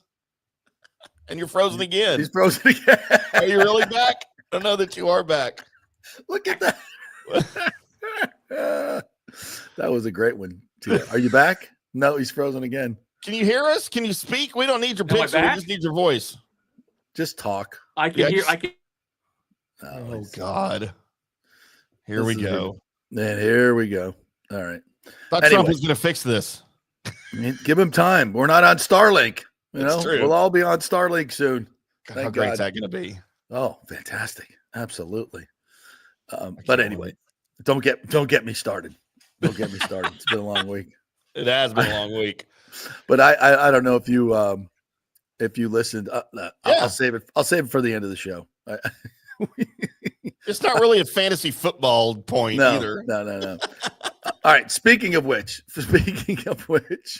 I've got some plays to be had this week. As I said, Jamar Chase is just absolutely killing it for me. I got Nico Collins on the bench, just waiting to after IR. But I got Terry McLaurin and Jamar Chase. I mean, this is fun. It's been a long time since I've actually had a team like this. So, but it's fun if you're having one of those. And I unfortunately, so many players, fantasy football players, have been crushed by injuries this year. I think of them all the main players, but having Saquon Barkley. I should just put this up for everyone to peruse this wonderful team. Saquon Barkley, Jamar Chase, Terry McLaurin, Cade Otton, who's now become the third ranked tight end in the league. So Holy Jamar crap. Chase is 2. Saquon Barkley is the number. Yeah. Position rank. Jaden Daniels is 5. Saquon's 1. DeAndre Swift is 9. Jamar Chase is 2. McLaurin is 10. Cade Otton is 3. Yeah. It's been a good year. It's been a good year. So hopefully I can bring it home. And I still lost to Smoltz earlier in the year. One of my 2 losses. So hope he'll be coming back around. Is it this week? Who do I have this week? Maybe. Who knows? But anyway. Jamar Chase, 11 catches, 264 yards, 3 touchdowns against a not horrible Ravens defense, really. Well, the Ravens secondary is the worst in the league. It's bad. 31st. Yeah. So and they got some guys hurt. Yeah. And he has Derrick Henry, the guy I'm playing this week. He's second in the league. He had Derrick Henry last night, who got 12.5 points. Not great. Not great, but not bad. Not a Derrick Henry night. Not a Derrick Henry night. He's 68 yards, 1 touchdown. He's been phenomenal. So, I do have. Is Tito back yet? No, he's not. He's right there. Let's see if we can get him. Hey! Do you have us, Tito? He's back. He's back. Probably, for like 20 seconds, probably. Then I'll get frozen again. You got to stop using dial-up, man. This isn't dial-up. This isn't AOL. I've got it. It's nothing wrong with AOL, sir. I still have AOL. Do you have the disc? I have the 5 1/4 inch disc, sir. Yeah, that's what I heard about you. It's very 5 1/4. Oh my God, this has devolved. No question about it. All right, Tito, give us your fantasy footballs, sit-ems, play-ems, favorites this week. What do you got? Well, I do like, although I do think Pittsburgh will beat Washington. I think Jaden Daniels still has a good game. I know Tomlin is 25-6 all time against rookie quarterbacks, but Jaden Daniels, he's also a guy who, if you draft, he's going to win leagues for you this year. He has been phenomenal what he's been able to do. Jared Goff for Detroit going against Houston. I don't think he's a must start this week. Goff for a lot of times for me is a must start, not necessarily a must start for me this week. By the way, keep in mind the Browns are off. Not that should affect if it affects your team. Your team sucks. The Packers are off.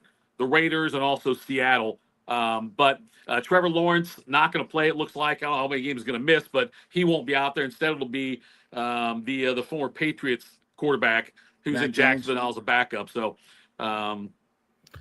Mac Jones. Yeah. So that one, look, Tua Tagovailoa, I know it's a great story. He's back, and I did pick him up and stash him in some leagues as like a number 2 quarterback just in case he does. I'm not expecting huge numbers from him this week either against the Rams. I think they'll end up beating the Dolphins in that game, but I think that's a tough matchup for him as well. Looking at my other notes here, I've got excuse me. Would you start Jaden Daniels or Baker Mayfield? I got to make that choice. I'm going with Jaden Daniels against they're at Pittsburgh. Yeah, they're hosting Pittsburgh, right? Yeah, I'll take Daniels in that game. I think Pittsburgh wins it, but I think Daniels just too. I think he's too versatile and just too day. He'll get his points still. And Terry McLaurin's been doing much better with Jaden Daniels under center than he did in previous quarterbacks that have been there in Washington. So I keep doing that. By the way, I love that Washington pickup. By the way, the trade deadline, I thought Washington really knocked it out of the park. They're a dangerous team now going forward. They are. Yeah, thankfully they're in the rearview mirror for the Bucs with a W. As long as Lattimore can stay healthy. He's already hurt. Stay healthy, right? Yeah, but he has not a touchdown in single coverage in like 4 years. Yeah. So like you could just say go guard their best player, and he'll put him in. I don't want to say Revis Island, but it's kind of like that. Where he's going to shut down whoever is over there on the other side of the ball. So I like him. You know, I think that's going to be a huge move for. They're going to win the East. I think. Yeah, I think so. That was my preseason pick. Yeah. Was it really? Yep, sure was. Wow, it's a good pick by you then. Yeah. I was looking at some of the college betting lines for this week. Yeah, give me some bets. What do you got this weekend for bets? Well, you know, last week I told you I liked Miami and I liked Ohio State, and they both covered. Miami, it took them a long time to cover, but they did cover eventually, which was amazing for me. I like Miami laying the 11 at Georgia Tech. I think Ohio State beats Purdue 47-3. The Buckeyes, I think the spread's like 38, but Purdue's got the 119th. They're 119th in offense in the country. They're bad. They're not going to. They might get a field goal, but I think Ohio State's backups get in, and those guys want to play and score, and they're going to run the same kind of offense they normally would. I think Ohio State piles it up on them. That's why we call them Perdon't. That's a good one. Oh, very nice. Very nice. Have you ever seen the sun shine in West Lafayette, by the way? Like any sporting event I've ever seen at Purdue, it's always dark. So even cloudy. The arena, even in basketball, the old Mackey Arena, wherever it was, always. When Gene Katie was there, it was always dark in the arena. Greatest comb over ever, by the way. The Gene Katie awesome. comb over. Yeah. That's fantastic comb over ever. That's a relative term, I think. Is that oxymoron? Yeah. Great comb over. Great comb over. Indiana, I like them laying 14.5 against Michigan. I think they win by more than 20 in that one. Michigan is so bad. And playing in Bloomington, Indiana's they've beaten Michigan, I think 10 times out of like 67 times they played. I think Indiana, I don't think they've won since 87 against Michigan. I think they won in the COVID year, but that doesn't count. I'm saying like in a regular year, Indiana, I think, is only one. They haven't won since like 1987. I think Indiana covers that game against Michigan. Is it 14? 14.5 is what I saw. And I take it. Yeah. Yeah. Who would have thought that? You know, but preseason, it probably would have been Michigan laying 14.5, you know? And well, I think the Irish are laying 21 to FSU. That's not nearly enough. I think that's a gimme right there. That's a big one, too. Yeah. Yeah. I like Virginia Tech. They're just handed off, and they could run for 500 yards against this FSU defense. It's amazing how bad Florida State is. It really is. But, hey, I made money on it. That's for sure. This past week, you know, I went to the game for the party, not the game. But that's just that stadium has like zero life. I mean, zero life. It's like Hard Rock Stadium when Miami's playing anybody other than Florida State or a ranked opponent. It's nothing. It's just zero. Nothing is going on, and it's depressing, to be quite honest. Mike Norvell has a huge challenge ahead of him, and Florida, like. They got Charleston Southern coming in. They might lose that game, actually. And that's a one-win FBS team or FCS team. And then at the end of the year, they got Florida. And Florida, if Lagway plays, could probably lay 40 or 50 on them on their own field. Are you surprised they gave that, said Napier's the guy, we're sticking with him? No, we talked about that for the first half hour of the show. You know, I think I'm not surprised that Strickland did it. I don't think he has a choice, just like Mike Alford doesn't have a choice with Norvell. It's just finances at this point. And I think also with the landscape of college football being so uncertain, I don't think anybody wants to make any dramatic moves right now. Yeah. Just stand pat, see where things go, and then make the move when you have to. So, and can from a financial standpoint. All right, Tito, anything else you want to regale us with your I have to get this in because he's absolutely right. You didn't get to see this, Tito, but Frozen Tito looks like the squirrel from Bucky's. I'm like, okay, it's not exactly a squirrel, it's a beaver, Rick. Okay, at least get the mascots right. It's not a squirrel. I thought it was a squirrel. It's a beaver. No, It's their Bucky mascot is a Beaver, beaver. yeah. It's a Bucky Nice beaver. Nice. Thank you. Thanks. I just had That stuff. stuff last week. Right. Oh, he got to see Frozen Tito. That's what it looked like. I love that. It was, I wish. It's wonderful for my self-confidence. Go watch the rerun. You'll see it. It's absolutely wonderful for my self-confidence. Going into the weekend, that's great. It's just Rick. Don't put any stock in what he said. We have a pet squirrel now, so if you want to, you do. Yeah, I'll bring him out for the end of the show. All right, Tito, tell everybody how they can find your great content, buddy. Yeah, go find me on Twitter on the X at FitHappens. Also, go check out the fantasydraftproxies.com, and we can help you with your fantasy football teams. And we do a bunch of drafts next year. So if you didn't use us this year, get us again for next year. You can get us next year, and we can do your draft for you and help you out with that as well. I don't need it. I'm 7-2, baby. You're good. You're good. I've never won this league, so I'm like, oh man, this could be a nice payday. Get all my money back that I've lost over the years in one shot. Thank God, maybe we'll see. All right, buddy. Thanks, man. Appreciate it. Have a great weekend, guys. We'll see you. Happy betting. Yeah. Bye, Tito. F-U, and F-U. Yeah, absolutely. That takes on a whole new meaning now, doesn't it? It does. By the way, speaking of that, heart goes out to Kirk Herbstreit, and I mean this. Yeah. His doggy passed away, and like it was everyone's dog, right? After the last couple of months, it's Yeah. all of our dogs. It's all of our dogs. He was going through chemo and everything, and they did everything to save him. What was his name? Ben. Ben. Yeah, Benny. Yeah. So this, and then he did the show Labrador. last night, and then he did the game last night on the day he had to put his dog down. That's right. He did the game last night. I don't know if I could have done that. I could. There's no way. Did they mention it on the game last night? I wasn't watching the whole thing. At the very beginning, they made just a little tribute to him. You know, that picture of him hugging him in the golf cart that he put that was gut wrenching. Yeah. Look at my. I got my dog in the studio here with me today, laying over. Oh, do you? Oh, look, come here, Tella. Come here. Oh yeah, it's dog time. Hey, get up, come show yourself. Laying around. Yep. There he is. Oh my God. Hanging out in the studio with me. Yeah. Oh, he's a little confused. He's like, he doesn't like the elevator, we found out. Oh, really? He's very confused by the door opening, us walking in, and then being somewhere else. Oh my yeah, really? Tally is like she is unbothered by anything. I have never put her in any situation where she's freaks out. Like fireworks don't bother her, guns going off don't bother her, because that happens around the house a lot. Right. I mean, neighborhood do you live in? Nothing. I mean, nothing. But she'll go anywhere, anytime. Just snip her way through it. But dogs are awesome, aren't they? Dogs are just the best. We don't deserve dogs. Definitely, we don't deserve dogs, man. Yeah, yeah, and particularly when you've had a dog as long as I have. Tally, it's like you communicate. Like I can talk to her, and I think she understands exactly what I'm saying to her. Yep. You know, and she communicates with me what the little noises that she makes and the eyes and the way she behaves. I know whether she has to go out, whether she's hungry, whether she wants to play, whether and when they can really sense when you're like in simpatico with them, when you're having a bad day, you're having health issues or something like that, and don't just come up and lay right on you and just and it's a healing property. It's 100% healing property. That's why dogs are so important. And I support dogs, which we've done many fundraisers with the military and their support dogs.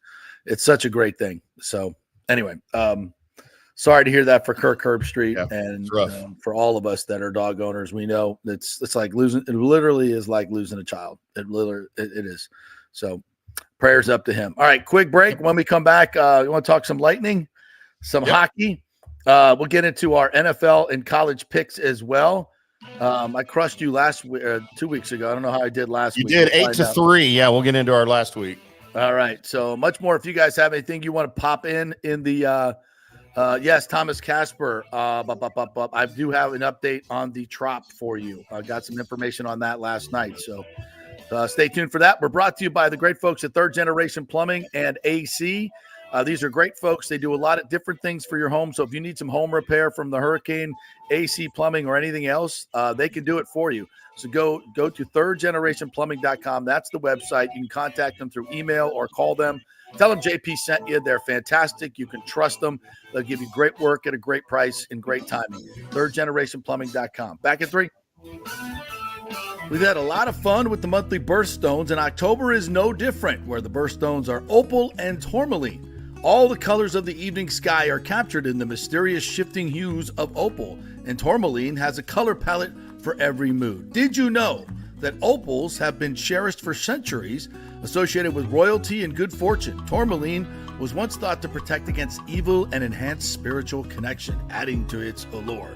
And during the 40th anniversary, you can find a special selection of this precious gemstone, from stunning rings and necklaces to elegant earrings and bracelets. Of course, Steve Weintraub handpicks every piece for its brilliance and quality. The expert staff will help you find the perfect gift, whether it's for a loved one, a special occasion, or a treat for yourself. Visit the Gold and Diamond Source today, where you'll always find the perfect gift. It's more than jewelry, it's love. Hey Tampa Bay sports fans, this is two-time LPGA major champion Jane Geddes here. After winning the US Open and 10 other LPGA events, I wanted to try something completely different. So I came right off the top turnbuckle and landed in the crazy world of WWE. And yes, you heard that right, that's WWE. Working for the Vince McMahon as the VP of Talent Relations for the company. Now, though, I want to work for you. Everything I've done in my life, I've done with incredible passion. And now I've turned my focus to leading the best real estate team in Tampa Bay, the Geddes Gordon Group with Keller Williams in South Tampa. If you're looking for a new home, an investment property, or looking to sell your current home, we will give you major championship level service. When you choose Geddes Gordon Group, you become part of our inner circle, like family. So if you're looking for a few golf tips or a golf course view, we're going to stripe it right down the fairway. Call me at 813-485-6808 or go to gettysgordongroup.com, or again, give me a ring at 813-485-6808. JP here for Third Generation AC and Plumbing. And Third Generation really says it all, folks. The owner, my friend John Rodriguez, has been in the AC and plumbing business since 1995. They built their business on honest assessments and doing great work on time for a great price. Simple, right? Did you know many AC techs are incentivized on big commissions to sell new AC units, and you might just need a drain cleared? So if you want someone you can trust, that's John Rodriguez in Third Generation Services. Check out the 5-star Google reviews. If you have a plumbing or AC emergency, call 813-961-8024 and a human will answer the phone. That's 813-961-8024 or go to thirdgenerationplumbing.com. Hey, it's football season, so we welcome back the FSU Football Report every Monday and Friday on the JP Peterson Show, sponsored by those huge FSU fans at Italiano Insurance. They'll save you money as well. Just do a quick insurance checkup, 813-877-7799. They just saved me $500 on homeowners insurance. Who's doing that? Yeah, they just shopped it around, found a better, cheaper company, and we got a cheaper price. And business insurance. Make sure you're covered or you could lose your personal wealth. That's 813-877-7799. ItalianoInsurance.com. Go Noles. Ciao, Paolo Tini here, owner of Caffè Paradiso, one of South Tampa premier traditional Italian restaurant. We were recently voted number 3 on Open Table list of Tampa Bay's top 10 restaurants. We're very proud of that because we take great care of preparing each dish by hand with homemade sauces, pastas, only the freshest local ingredients. You won't see the big institutional vendor trucks pulling up to our back door. We get our seafood from local vendors. Sometimes I even drive out to Tarpon Springs and pick out our daily catch right off those boats. So stop by and say hello. Try our traditional lasagna, the fresh veal, some of our signature dishes like capelli al granchio, that is angel hair with lump crab meat, our branzino, that is a sea bass. We're located at 4205 South McDill, and you can make a reservation on Open Table and read all the great reviews. See you soon. Ciao. Grazie. Let's go. Right now, back to the show on FanStream Sports. All right, welcome back to the JP Peterson Show. Have you seen this goal in the Stanford Notre Dame soccer game. No. You don't ever watch soccer. No, if I see a soccer highlight come on, I'm just tuning out. It's unbelievable. Yeah, well, this is unlike anything you've ever seen in your life. Is it the one? He kicks it from the other side of the midfield. I did see that on social media. Yeah. Like, look at that. Not normal. Like, do they not always do that in soccer?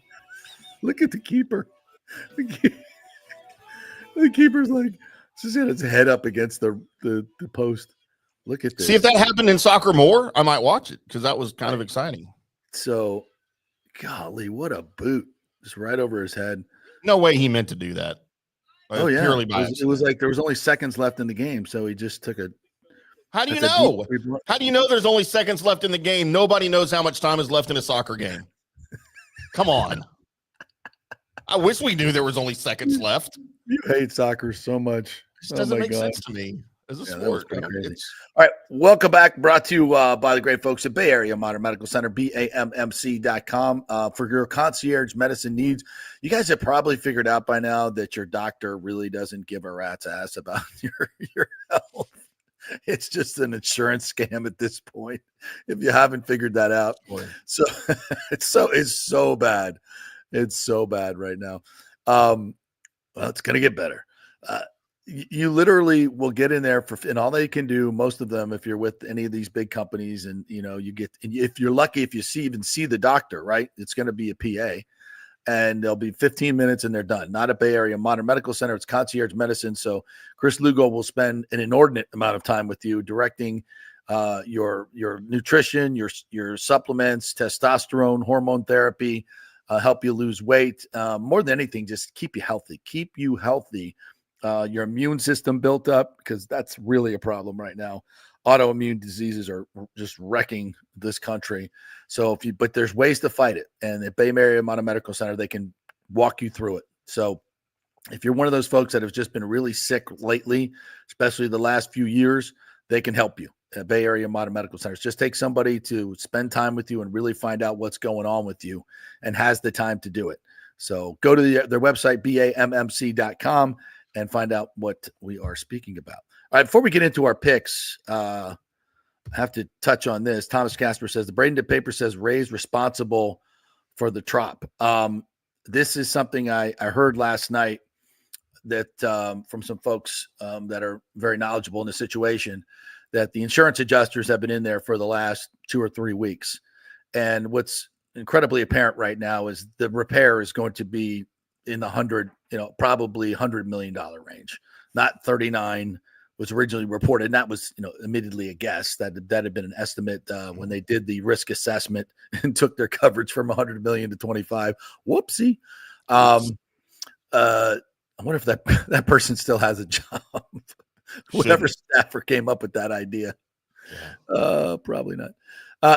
Anyway, so it's unfixable. I think they haven't really announced that yet in terms of the money. You can't spend $100 million on a stadium that you're going to blow up in 3 years. Mm-hmm. It's a very interesting and fluid situation because the funding for this has not been fully approved. And if Pinellas County votes not to approve the bonds, then the entire deal blows up for the new stadium.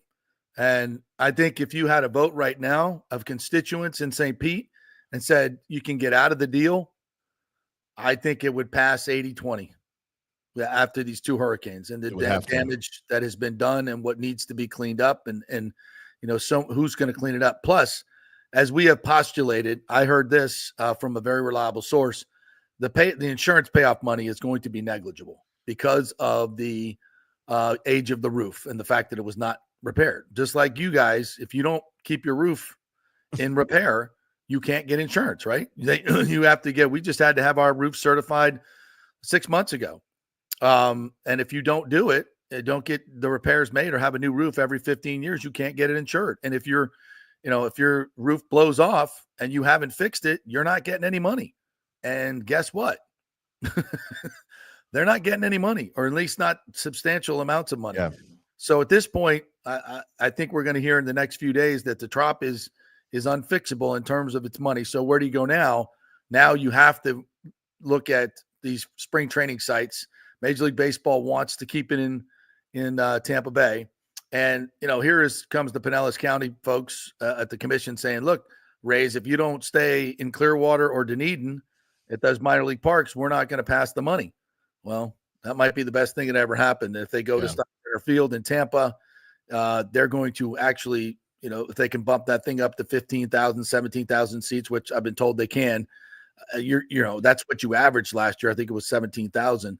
You're going to pack the place, make more revenue because it's going to be a tighter ticket, and you're going to create a great atmosphere for baseball in Tampa Bay. Yes, it's going to be hot. Yes, it's going to rain a few times, but, suck it up, Buttercup. Your team better than losing your team, right? Better than losing your team. And what's really good, Tim? Having sellouts every night. It's really good having an atmosphere where people want to go to it. It's exciting. It's, and it's fun. And by the way, in April and May, the weather's beautiful. It's fine. It's wonderful. Now the summer going to get hot. But they do it all over. They do it in Atlanta. They do it in St. Louis. They do it in Cincinnati. It's hot everywhere. You just play baseball outside. Baseball's better outside. I'm telling you right now. Let me smell that grass. Smell that grass. It's just better. It's what baseball's all about. If you go to a field, I remember the last baseball park I was at was Atlanta, and just walking in and you smell the grass, you see it. It's beautiful. It's like that's what baseball's meant to be. You walk into the Trop and it's like walking into a Walmart. It's just it's nice. It's 72 degrees. I get that, but it's just not. That's not baseball vibe, right? So they can create something special over there at Steinbrenner. Like, it's going to be Yankee mark. No, there's no Yankee markings. You put temporary signage up. You make it Rays. You're going to be there for 3 years. It's a lot of good things and fun things you can do instead of spending $75 million to repair the Trop. That's ridiculous. Take a $10 million and put it into Steinbrenner Field and make it your own for 3 years. And the TSA is fine with that. The Yankees are fine with that. Major League Baseball wants that. It would be great for the franchise to relocate to the middle of your freaking market. And listen, if Pinellas County says we're not going to fund these bonds and that stadium goes away, that's the best thing that could ever happen to St. Pete. The best thing that could ever happen to St. Pete. And yes, they will eventually build something in Tampa. Yes, that will happen. Now, it's not going to be all public money like it is in St. Pete. It's not going to be a windfall of public money. But I think at this point, you may have a new owner anyway. So I think there's this where the Rays are now looks terrible. They don't have a TV deal. They have the worst offense in baseball. They have a terribly unpopular owner. They've got no place to play. I mean, there's a lot of strikes against this team right now, big time. I mean, it is an 0-2 count, and you're facing Nolan Ryan in his prime. In his prime. But there's a way out of this. There's a way out of this, and it's a sane thing to do. It's the right thing to do, and it rights all the wrongs and the stupid stuff that you've done in passing this stadium in a failed location and all this money. And you can actually get out of it.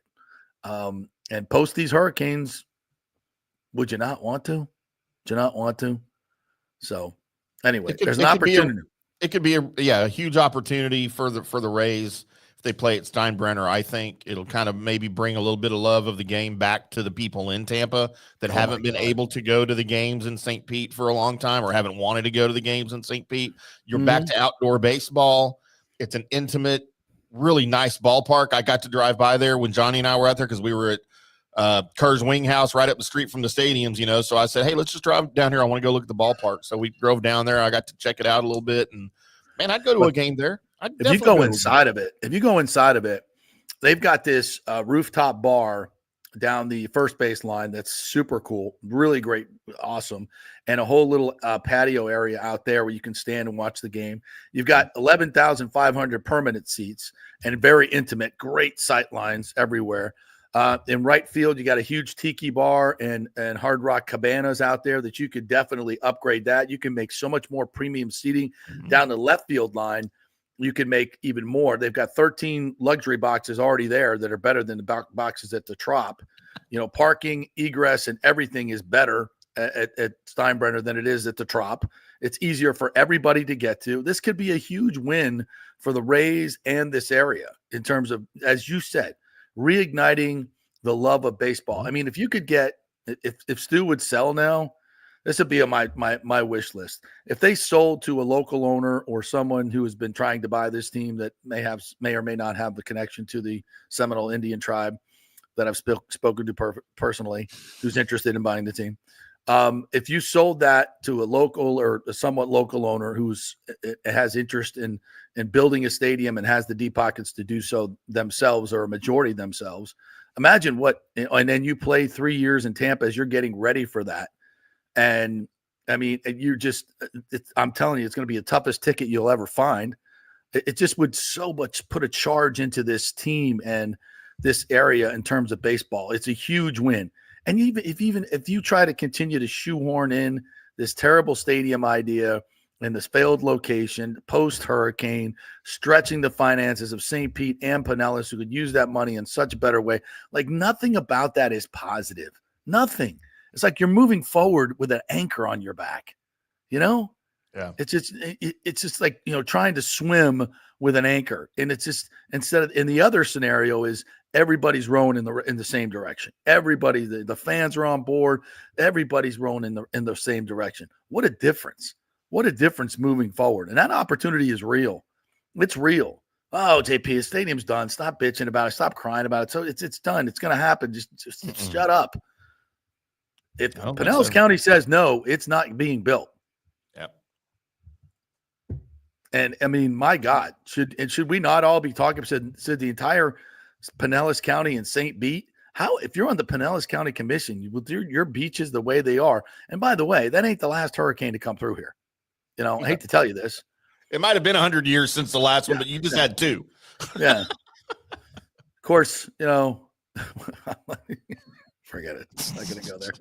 I mean, Trump's going to fix it, though. We're good. Trump's going to no more juiced up hurricanes. No more juiced up hurricanes in the Gulf. It ain't happening anymore. Oh, why did they all start down there in the same place? And that's amazing. Oh. Anyway, so that is a possibility that could really work out well. But I'm fairly certain they'll F it up. You can get out of it. Like the worst mistake you ever made in your life. If you could go redo it, how glorious would that be? Oh my God. Do over. You get a free do over. Well, it ain't free, but you get a do over. Yeah. Can I keep the kids? Can I keep the kids though? Because the kids are awesome. Is there no way I can? Maybe. Can I redo that? Can I redo that and keep the kids? Get rid of the other.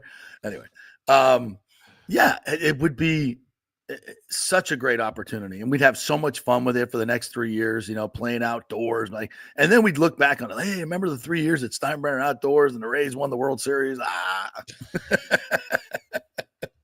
So cool. We'll see. We'll see if they do it. Hey, JP, Rick is up. I'll go ahead with the comments. Yeah, go ahead. And he agrees with me. Trump will fix the trop and the weather. See? Stu's new stadium is a Walmart too. Thomas Casper. The renderings look great though, Thomas, don't they? They don't. There's no imagination in that new stadium. It's the pavilion style. Who wants a pavilion style stadium? I don't know. Not me. Rick says Thomas nice, although he would probably turn off the AC to push concession sales. Make everybody thirsty. Thomas says Stu has laid out his financial pathway out of St. Pete. You think that, Thomas? You think that he doesn't want to do it? That he's thinking, well, I mean, he's going to make all the money if he does. It's two ways to look at that. Like, he also gets out of his new $700 million mortgage. Yeah. And, and I have said this, and I think, there was some thought to when the whole deal went down, the stadium deal went down. I asked one of the administrators who read the deal. And I said, is there a way that Stu can keep the real estate and not build the trop or not build a new stadium? And he said, yes, the way these are written, these spending bills are written, there's 11 different bills or agreements, I guess they are. And it was his thought. And this is not set in stone because, it would go to court and a judge would decide and our lawyers would argue. But in reading the contract, he said he thinks there is a way for him to profit off the real estate and never build the stadium. And this would be the perfect scenario if Pinellas refuses the funding to the stadium, because that's separate than the whole redevelopment. The stadium is like a separate funding issue. So that could come out of the development deal, and Stu could sell the real estate that he got for $50 million. That's probably worth $500, and turn a profit, sell the team, and be out. So I think that's I think that's a possibility. I think that's what Stu's saying, but insane. Rick said even God didn't want the stadium in St. Pete. He knocked it down for it. Well, I'm not going to say that's the Lord giveth and the Lord taketh away. Take it away. That's right. Bucks Rays Bolt said, did you see Bruce Arians defend Todd Bowles? Well, I mean, part of his exit deal with the Glazers was Todd gets the job. So, yeah. And he's long been a champion of Todd Bowles and long been a champion of a lot of those ex-coaches. And that's a great quality to have. Loyalty is a wonderful thing. That's a wonderful thing. But in this instance, it's, we love Bruce Arians. We absolutely love him. Of course, he has loyalty to his guys. Would Bruce Arians tell you in his private moment that hiring Bill Belichick would be better than having Todd Bowles? I don't know. I don't want to speak for the man. Yeah. But, you could look at the scorecard.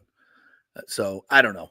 I don't want to speak for Bruce, but I would expect him to defend Todd. That's nice. But how do you defend? Do you think Bruce Arians would have gone for 2? Is he still employed by the team? No. I thought he was a consultant or something at some point. He was, and I think that contract is passed. He's certainly not around the team, and it doesn't have an office or anything like that. Yes, I would absolutely say that Bruce Arians and probably 80% maybe of the coaches in the NFL right now would have gone for 2 in that situation. I won't say all of them because there's still some bonehead coaches in the league. And I believe I heard someone say that, and there was Joe Bucks fan say that 3 teams went for the extra point in that situation last week in the NFL, and all 3 teams lost instead of going for 2. And absolutely going for 2 was the right decision last night. And if they make one of the 3 obvious calls, right, then you're at the 1. You got one play from the 1 where you could slam it in the run game too. Yeah.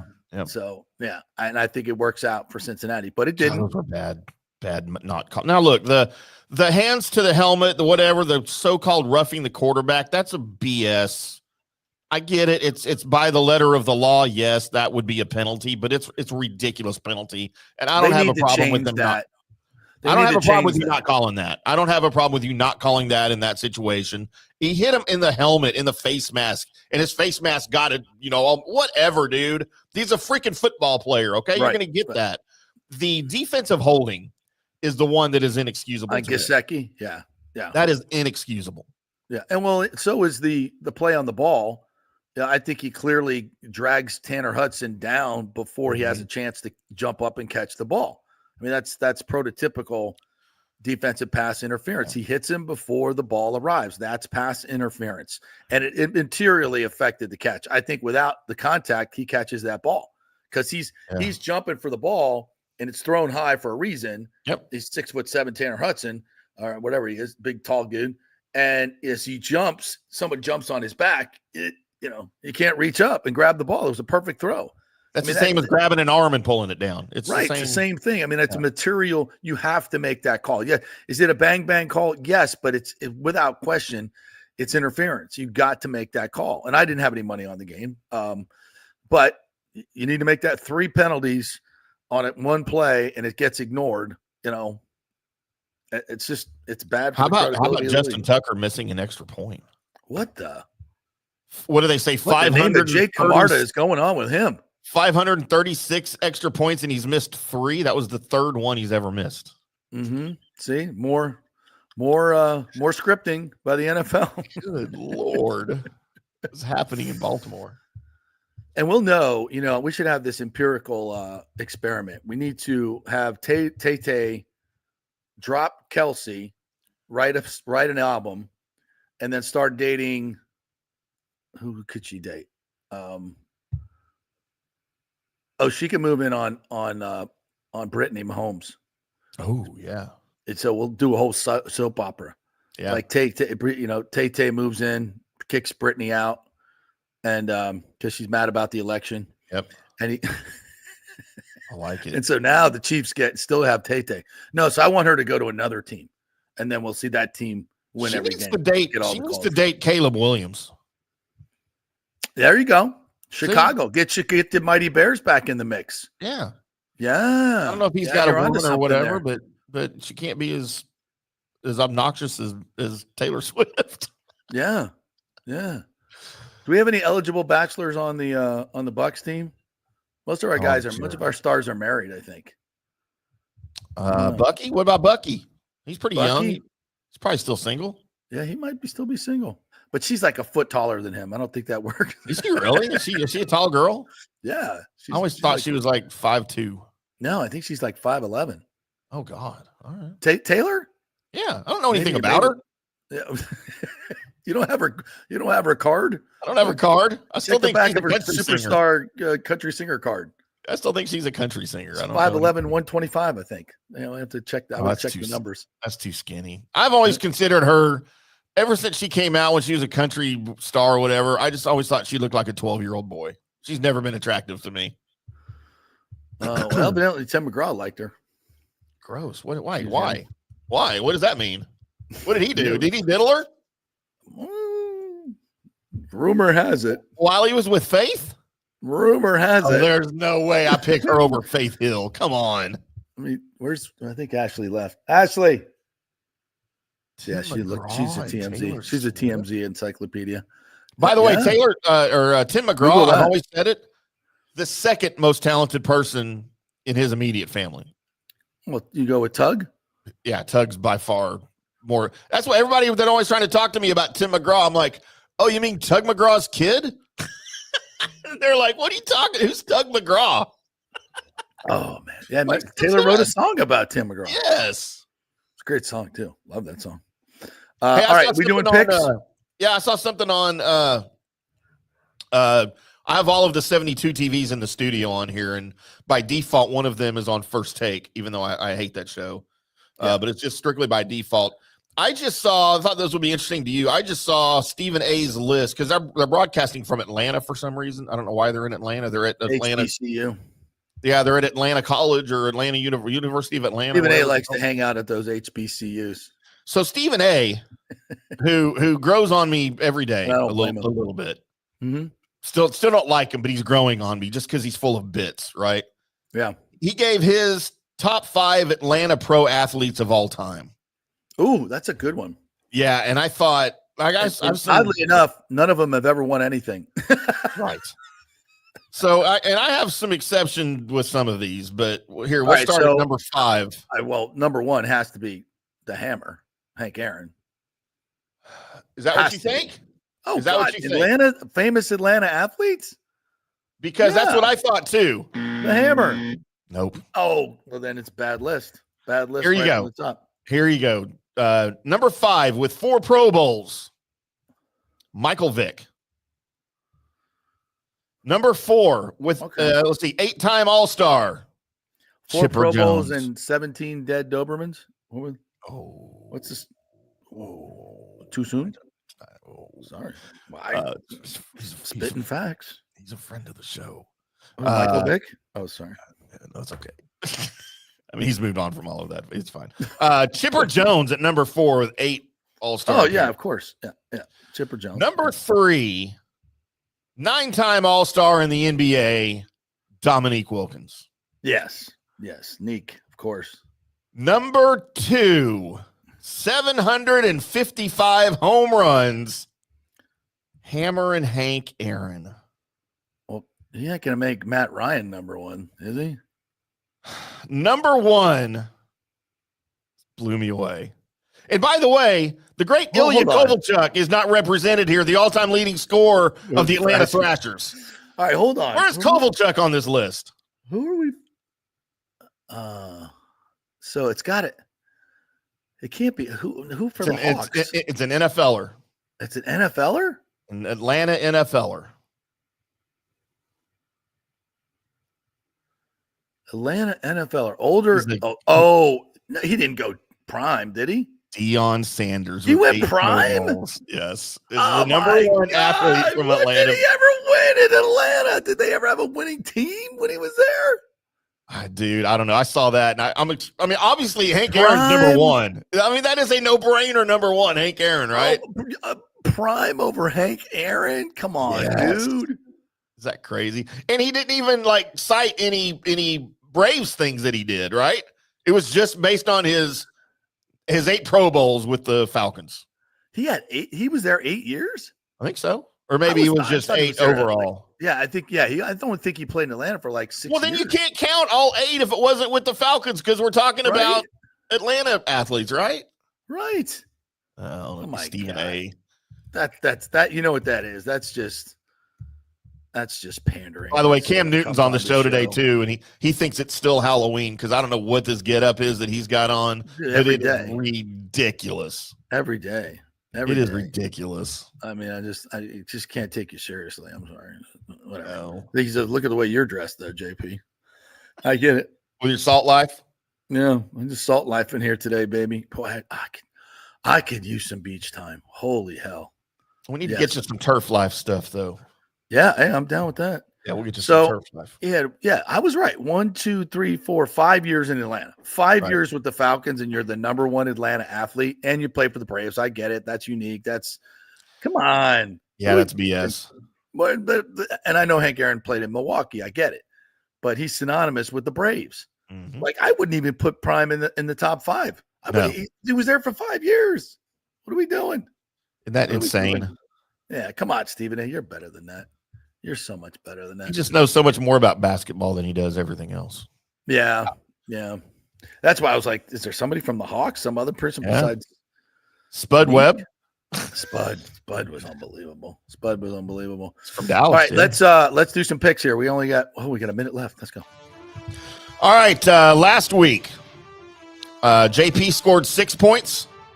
Tim scored 6 points. Oh, okay. So you are still 1 point ahead. It is 36-35 as we head into this week. First game on the docket, JP. That's because I went for Gators. Florida Gators plus 22 at the Texas Shorthorns. T-Sips is what we call them here in Texas. Mm-hmm. With a 47.5 point total. Since I'm in last place, I'll go first because that's how we do it on our other show. Okay. I'm in last place over there too. And we pick against a coin. We pick against a coin, and I'm in last place. That ought to tell you something about betting, guys. Yeah, exactly. Stop all the research. Flip a coin. You know what? I'm going Gators to cover. 22? 22's a lot, man. And you know what? Quinn Ewers ain't all that. Well, I don't think it would be smart for DJ Lagway to play, which means Napier will play him. It's my good friend Chuck Melindy said yesterday. Gator fan. I said there's no way he should play him. That'd be dumb. He goes, yeah, that's why he's going to do it. So I would say I'm going to go 22 points is a lot, but I think Florida's been punching above their weight a little bit lately, and now they're on the road. I think this is a little bit of I think they're looking forward to those home games, and I think this might be a little letdown week for them. So I'm going to go ahead and lay the points. And Texas needs to impress. I think they need to impress. So I'm going to go ahead and lay the points. All right, and I've got the under 47.5 too. I'll go under on that. I'll go under.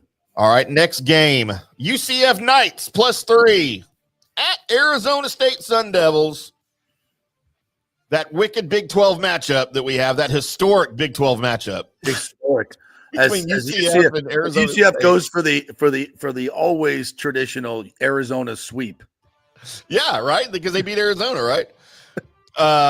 With a total that rivalry, just you got to throw out all the records. You got to they're only 4 time zones apart, right? You at UCF and Arizona State, mate. It's a slobber.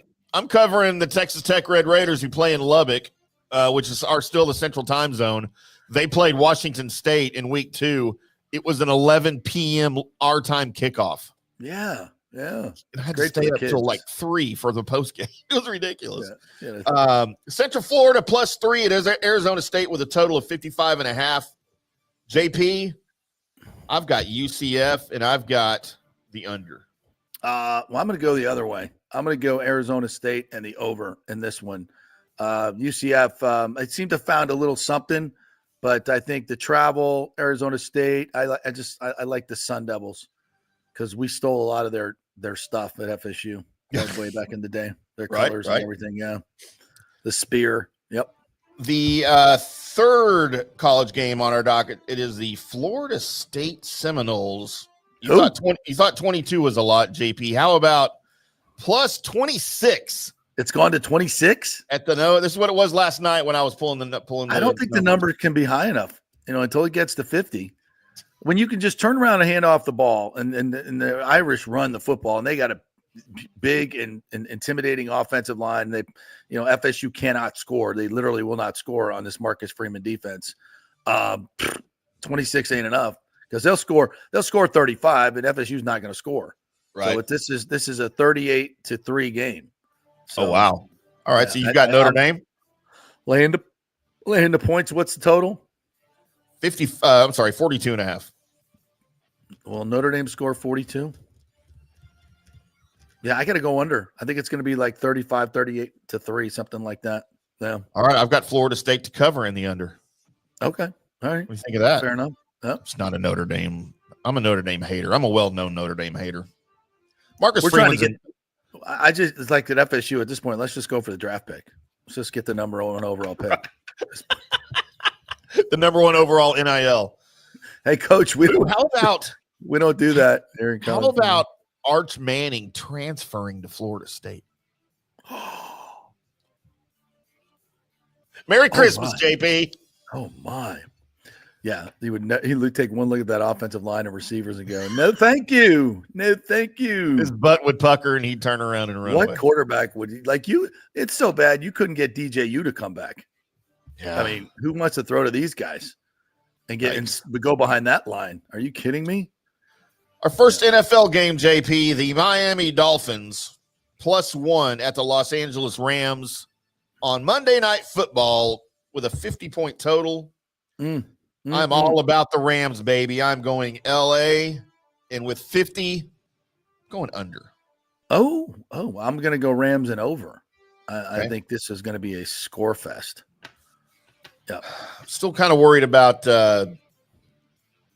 concussion McConcusherson playing quarterback. Yeah, that's true. That's true. 50's a lot.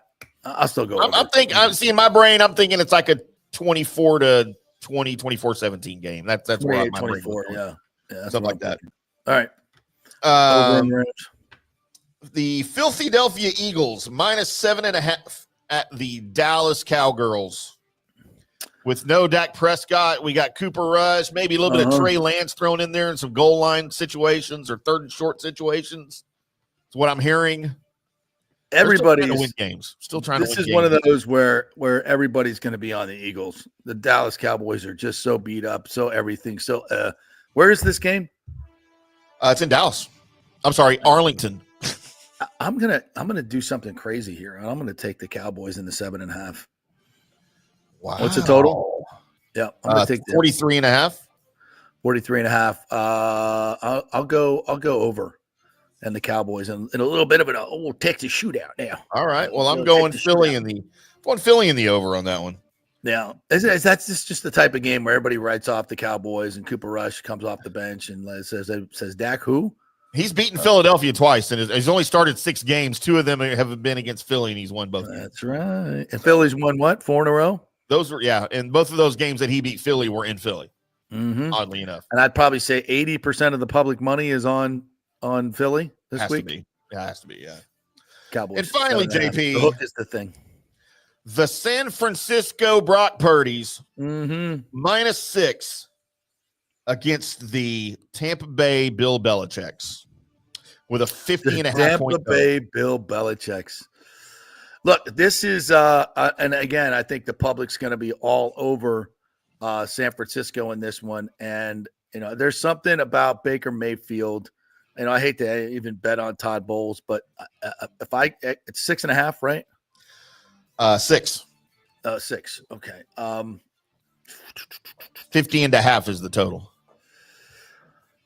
I like the over for sure. And I'm going to say the Bucks are going to keep this within 6 points. I'm going to take the Bucks. I don't think they win it, but I think they keep it within 6, and it's an over. It's a bit of a shootout. That's exactly what I had. I had Tampa Bay in the over on it. So yeah, we like that. We like that. So everybody pay attention. All the college, all the NFL this week, Saturday, and so really tonight. I guess we got some college starting tonight. All the big games Saturday. Florida is at 1 Eastern. UCF is at 8 o'clock Eastern Saturday night, and then the Florida State game is 7:30 Saturday night. Yeah, lots of good stuff for football. So many of my friends are posting their stories from Chicago, like paid for these tickets 6 months ago to go to the Notre Dame FSU Notre Dame game, couldn't get a refund. We're it's like, oh no, yeah. Everybody wants refunds, right? Have fun pissing in the trough at Notre Dame Stadium. All right. Thank you guys for watching. Appreciate you all as always. Our thanks to Jeff Didoff today, who joined us for some of the time that he could. A special thanks to all of our sponsors, the Jeeves Law Group, Bay Area Modern Medical Center, Italiano Insurance, the Golden Diamond Source, the Geddes Gordon Group for all your real estate needs, Extravaganza Productions, Third Generation Plumbing, and of course, Cafe Paradiso. You can get the Pranzino. Have a great weekend, everybody. Love you. And folks, just remember, it's not the end of the world. If your man or woman lost the election, it's not the end of the world. And in 6 months, you'll thank all of us. So when you go to the gas station, have a great day, everybody.